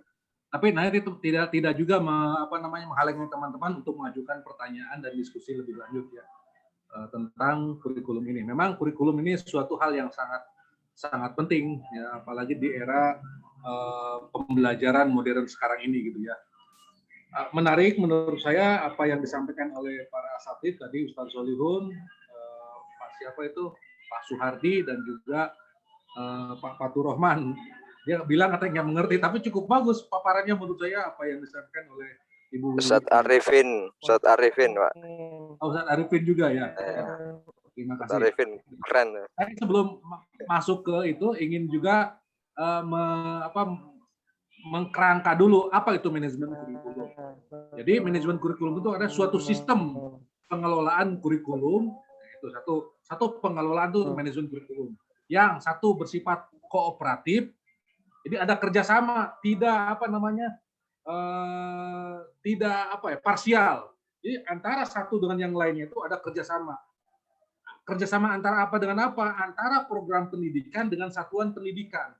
Makanya ketika nanti dia sekolah itu diakreditasi, ditinjau dulu kelayakan program pendidikannya apa dan satuan pendidikannya apa. Nah, kurikulum yang baik harus bisa mensinergikan atau mengkooperatifkan antara program pendidikan dengan satuan pendidikan. Jadi tidak terpisah-pisah. Bahkan tadi dinyatakan kalau nggak salah oleh Pak Fatur Rahman bahwa katanya security kalau nggak salah itu juga harus memahami konsep-konsep pendidikan, karena nanti security di sekolah itu ya harus bisa juga mendidik gitu. Sehingga pendidikan itu bukan milik guru tapi milik semua gitu ya. Semua memiliki tanggung jawab untuk itu. Ini ada kooperatif. Kedua, manajemen yang baik itu, kurikulum yang baik itu ya harus bersifat komprehensif. Komprehensif itu juga harus menyeluruh. Kalau tadi kooperatif itu ada kerjasama, ya, ada apa, sama-sama kerja gitu ya, ada koordinasi juga. Mungkin kooperatif sini maknanya juga koordinatif ya. Kalau kooperatif kalau sama-sama kerja juga sama-sama ada koordinasi gitu. Nah, yang kedua harus komprehensif. Komprehensif itu menyeluruh. Menyeluruh itu tidak apa ya, tidak parsial, tidak sendiri-sendiri gitu.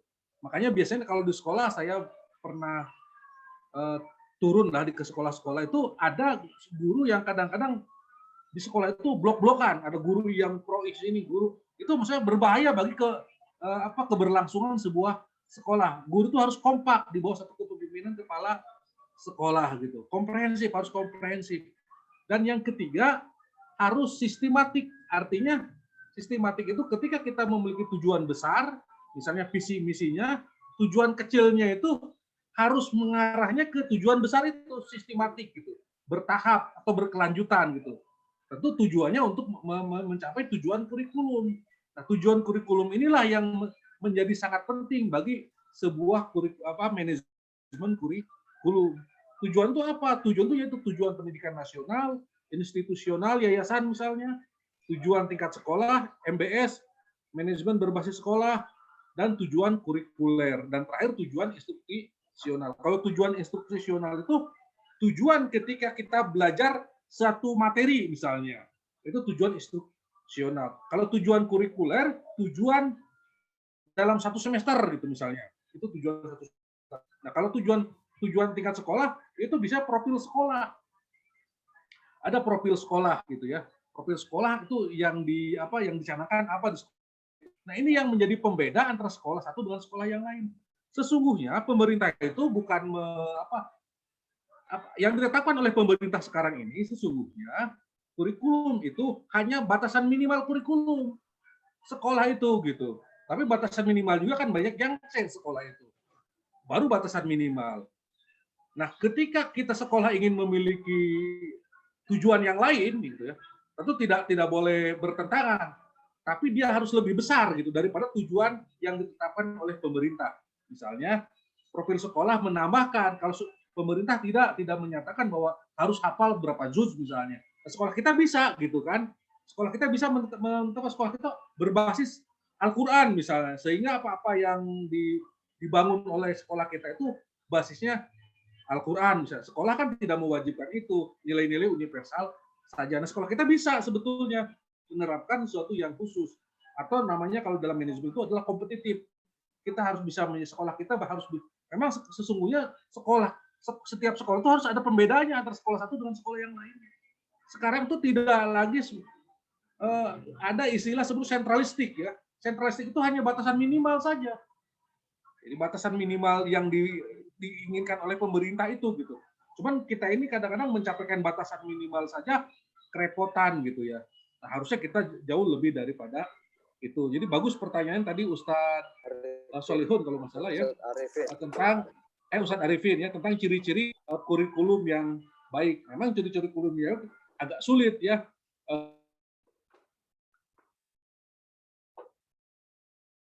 Gitu aja sih. Kalau ciri-ciri pohon yang baik, ciri-ciri pohon yang baik berarti apa?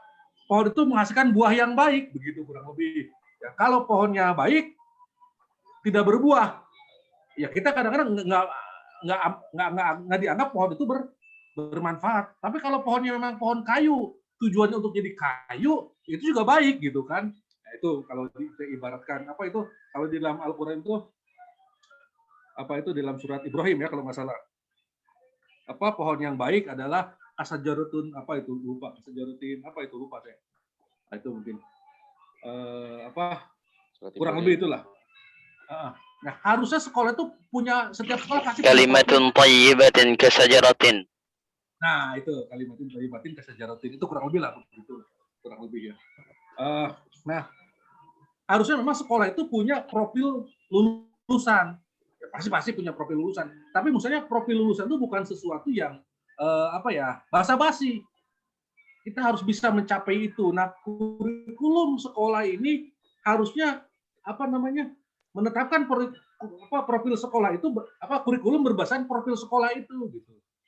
Nah, yang jadi masalah sekali lagi, kita ini pemerintah sudah menetapkan suatu hal yang minimal, tapi yang minimal aja kadang-kadang kita tidak tercapai gitu ya. Berikutnya saya ingin juga mensosialisasikan juga ada perubahan kurikulum yang ada sekarang ini ya. Sebetulnya kalau saya lihat aliran pendidikan yang ada atau filsafat pendidikan mungkin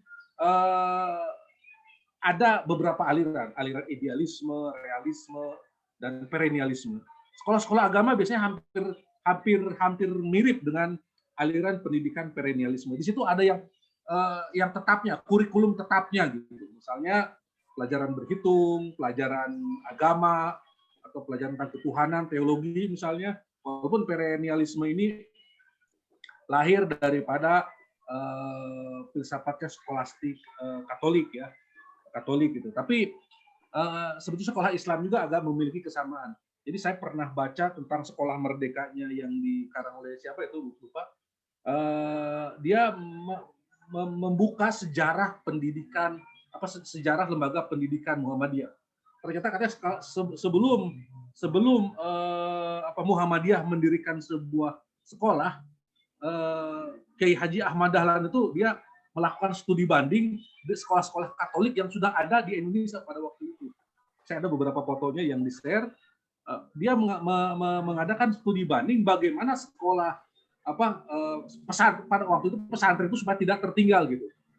Nah, pada waktu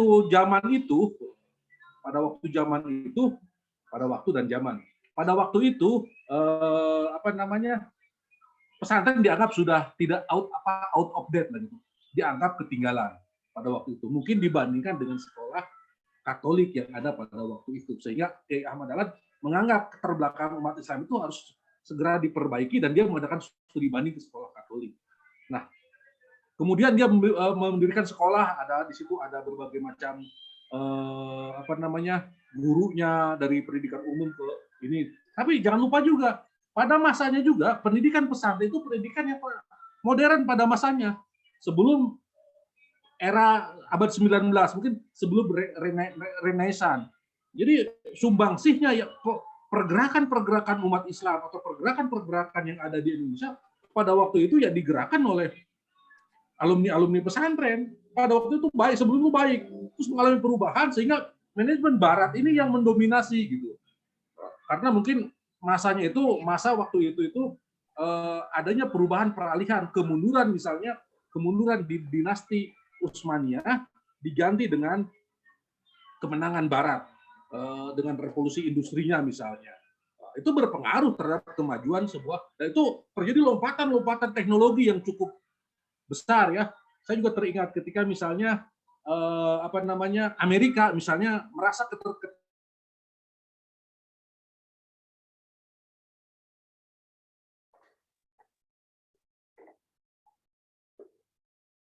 di bulan, sementara Amerika belum bisa. Mungkin juga sekarang Amerika juga merasa ketinggalan dalam sistem pendidikannya ketika sekarang Cina hampir mengalahkan kemajuan teknologi Amerika. Nah, itu perubahan itu akan mendorong semua stakeholder sekolah untuk merubah gitu ya. Termasuk mungkin Indonesia. Setelah beberapa kali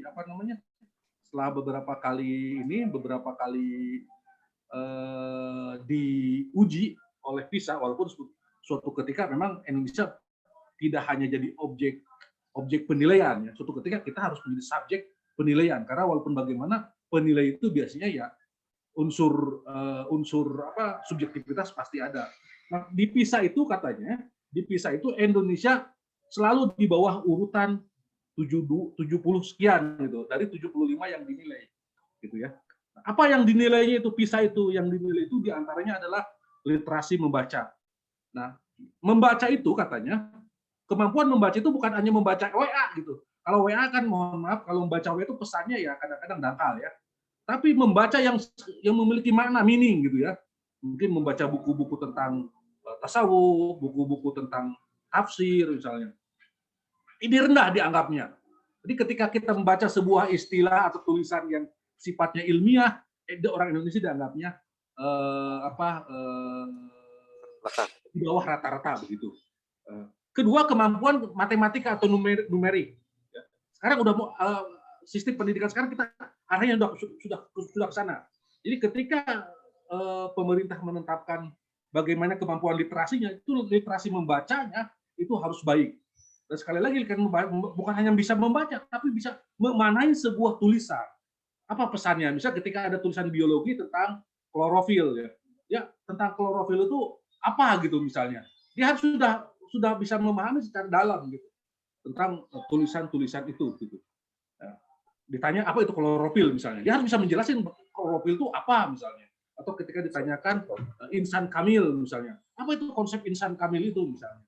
Atau banyaklah hal-hal istilah-istilah yang diinikan nah itu nanti ada penilaian, sistem penilaiannya itu gitu, ada terkait dengan meaning ya nanti meaning. Kedua, kemampuan numerik. Kalau numerik mungkin lebih terukur bagaimana siswa itu bisa menyelesaikan soal-soal matematik misalnya.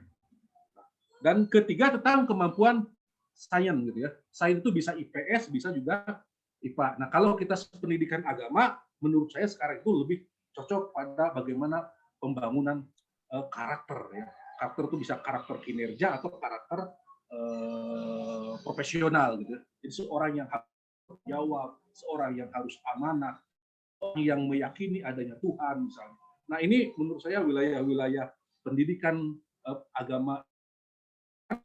Menteri sekarang ini katanya agak sedikit khawatir dengan khususnya tentu kalau sekolah swasta itu bisa menyalip.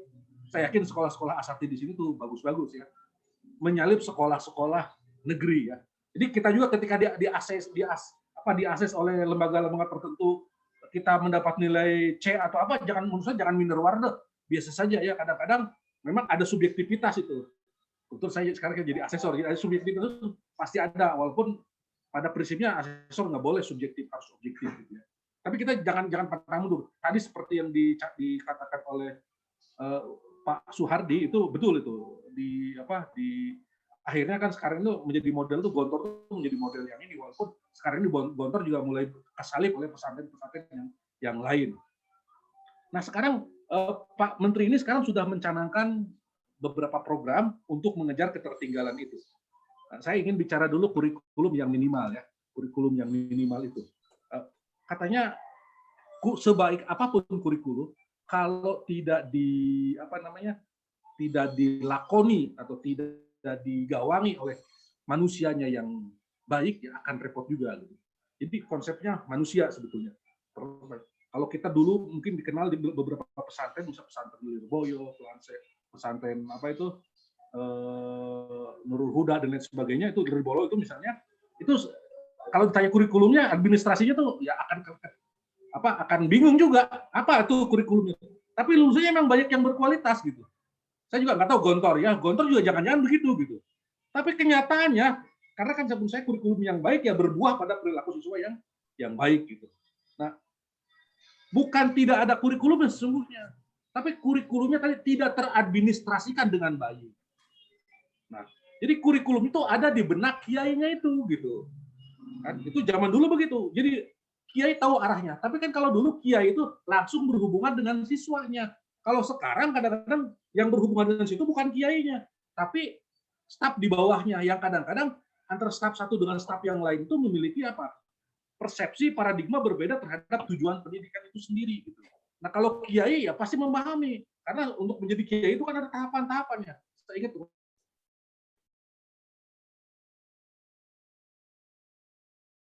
belajar jurumiyah, alfiyah misalnya.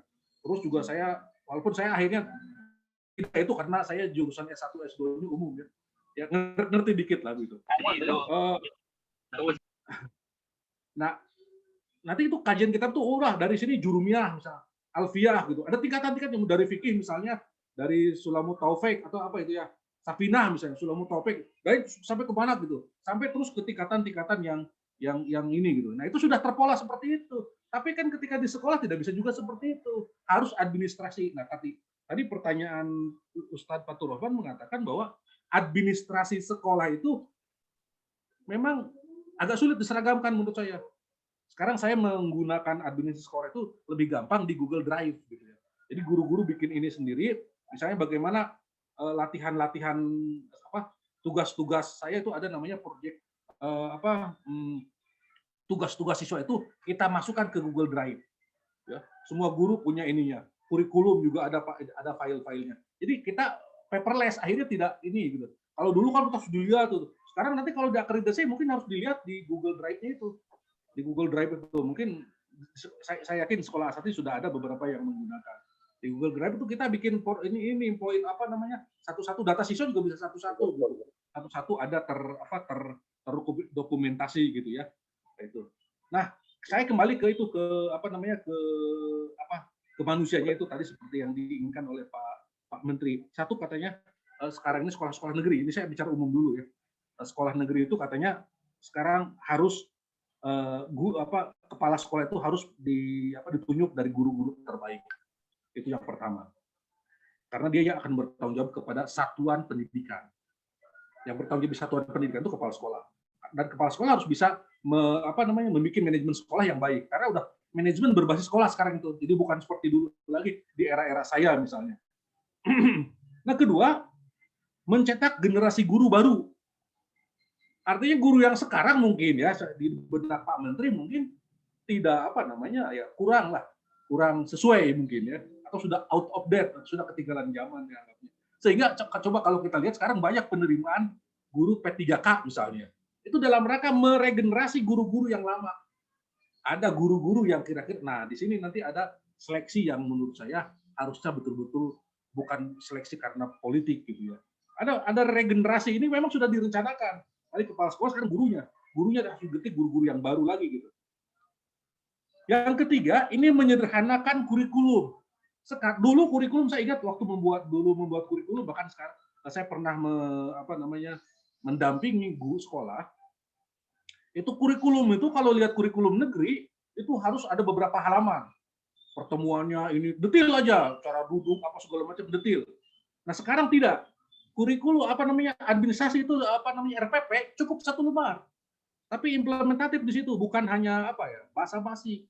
Cukup 1 lembar. Ternyata Pak Menteri sekarang juga menerapkan juga 1 lembar aja. Bayangkan guru-guru disibukkan dengan membuat administrasi. Dan itu kadang-kadang hanya administrasi. Kenyataannya tidak dilakukan. Yang terpenting kan bagaimana melakukan. Kalau administrasi bisa nyusul sebetulnya. Nah, saya memang untuk administrasi ini saya jujur juga saya waktu jadi guru juga mengalami kelemahan dalam mengadministrasikan. Tapi yang lebih penting daripada itu bukan administrasinya, sesungguhnya prakteknya dilaksanakan nggak di sekolah gitu. Nah, saya juga sekarang sudah menerapkan di Google Drive itu bikin administrasi itu gitu ya. Nah, itu tadi seperti yang disampaikan oleh Bu Wiwi, katanya ada misalnya bagaimana tentu kita harus punya visi misi sekolah, kedua diturunkan lewat tujuan pendidikan di situ, profil lulusan. Nah, profil lulusan baru kita bikin pemetaan mata kuliah apa yang kita mau pakai gitu. Kalau umum ya sudah ada di pemerintah, misalnya harus ada mata agama, harus ada PMP Pancasila misalnya, harus ada ini, itu kita ikutin. Tapi sebetulnya itu bisa kita sederhanakan. Ya udah Pancasila jangan lama-lama lah. Itu kan nilai misalnya. Di sekolah saya pernah menerapkan misalnya PKN itu tidak ada ujiannya. PKN itu lihat dari perilaku siswanya. Begitu juga dengan agama misalnya. Agama ada kognitifnya, tapi pada hal-hal yang misalnya bersifat fikih misalnya. Fikih juga kita serahkan kepada siswanya, mau fikih yang mana, Syafi'i, Hambali, Maliki, atau yang mana misalnya. Gitu ya. Misalnya ya itu. Nah, tapi kalau di dalam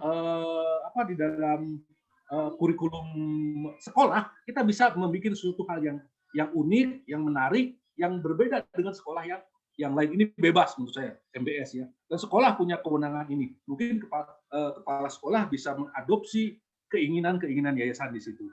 Dan yang keempat, sistem ujian nasional dihapuskan. Jadi untuk meningkatkan kualitas pendidikan, sistem ujian nasional dihapuskan.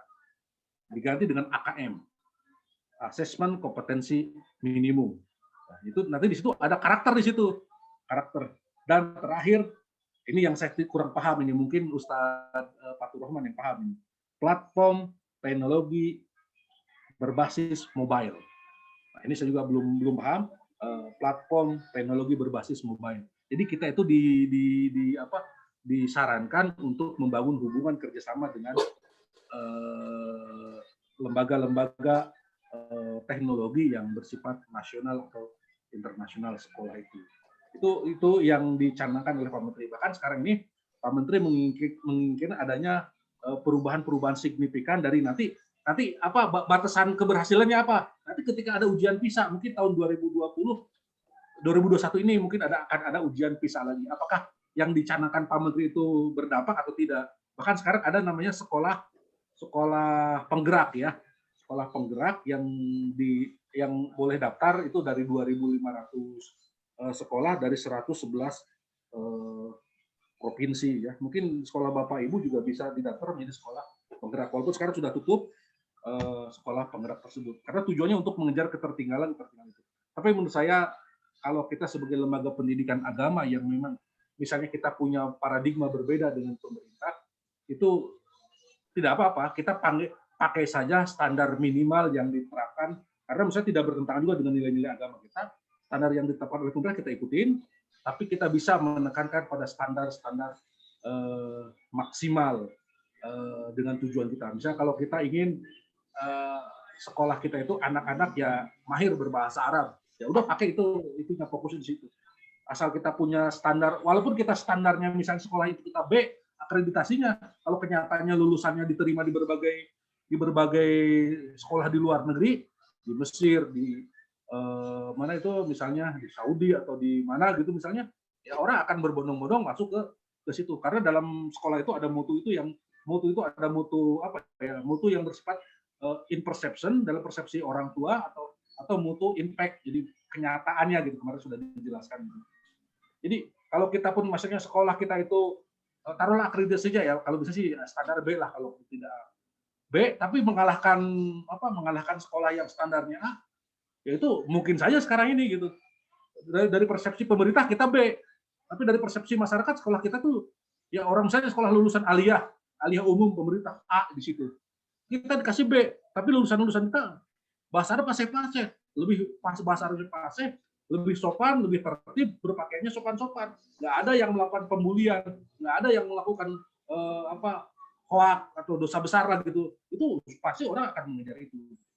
Mungkin itu dari saya, siapa tahu ada yang didiskusikan, kita lanjutkan dengan diskusi itu. Sebenarnya kurikulum itu ya sifatnya general ya. General tidak. Tadi yang parsial itu yang sedikit-sedikit itu bagian atau turunan. Silabus, RPP, itu bagian-bagian kecil daripada kurikulum besar tadi. Karena kurikulum itu tadi itu mengejar pelari yang mengejar ininya sesuai dengan petanya. Peta jalannya lah kurikulum itu kurang lebih begitu. Silakan mungkin kalau ada yang didiskusikan. Mohon izin Pak Dokter. Silakan. Ya tadi disebutkan bahwa kita juga kalau tidak cocok dengan kurikulum dari pemerintah, kita bisa membuat, artinya mempunyai sendiri gitu kan, membuat kurikulum sendiri. Sebetulnya menurut saya pemerintah kita itu sangat akomodatif kepada masyarakatnya. Jadi kadang-kadang kita hanya kurang tahu saja. Seperti contoh misalnya tadi disebutkan oleh Pak Dokter tentang muadalah gitu kan ya. Ya, ini muadalah versi Indonesia sebetulnya muadalah. Pada tahun 2019 baru diresmikan oleh Menteri Agama tentang muadalah ini. Jadi mereka yang punya pondok misalkan tidak menggunakan kurikulum nasional pun ijazahnya diakui oleh pemerintah gitu. Contoh misalnya penggagas muadalah itu adalah Gontor. Walaupun di sana tidak ada pelajaran-pelajaran sesuai dengan kurikulum pemerintah, tetapi diakui, dan 2019 itu malah justru diresmikan gitu, diputuskan dalam sebuah keputusan menteri bahwa muadalah itu pesantren-pesantren yang bentuknya salafiyah yang hanya mengerjakan bahasa Arab saja atau Arab Unggul saja, tidak belajar yang lain itu ijazahnya diakui untuk melanjutkan ke perguruan tinggi, itu Ustaz. Terus kemudian yang kedua ada lagi juga dengan jenjang kegiatan belajar masyarakat. Jadi di situ sangat free sekali untuk membuat mengolah kurikulum yang mandiri, kurikulum terserah kita sendiri. Tapi memang ada tadi batas minimum apa yang harus diajarkan apa gitu ada dari pemerintah. Cuman muatannya hampir 90%, bahkan 90% itu dari dari kita sendiri. Jadi sebetulnya pemerintah itu sangat akomodatif. Hanya saja kadang-kadang kita inginnya seperti SMA formal lebih keren, tetapi isinya maunya terserah sendiri. Padahal kalau ikut SMA ya yang formal berarti sudah ada pakemnya, kita tinggal menambahkan. Yang jadi masalah itu kadang-kadang kita ingin SMA, kurikulumnya harus SMA, izinnya SMA. Tetapi pengennya SMA itu kurikulumnya terserah sendiri. Dan itu yang kadang-kadang jadi masalah.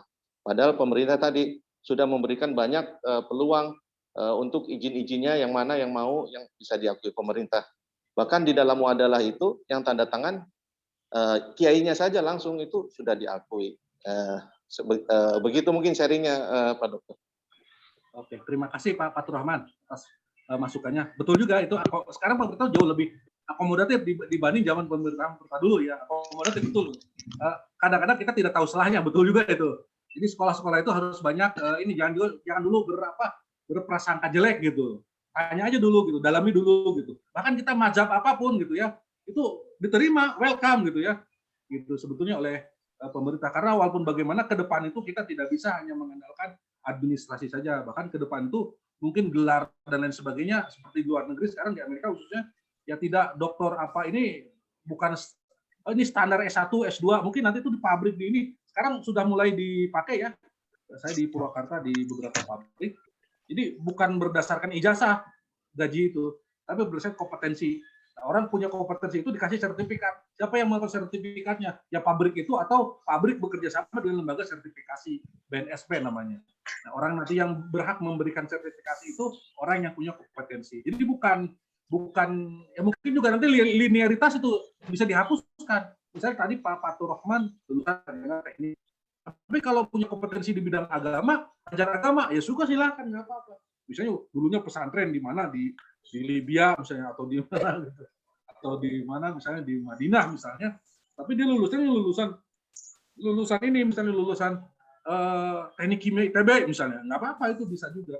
Nah, nanti itu berdasarkan kompetensi itu, walaupun sekarang ya masih kita dibutuhkan ijazah dan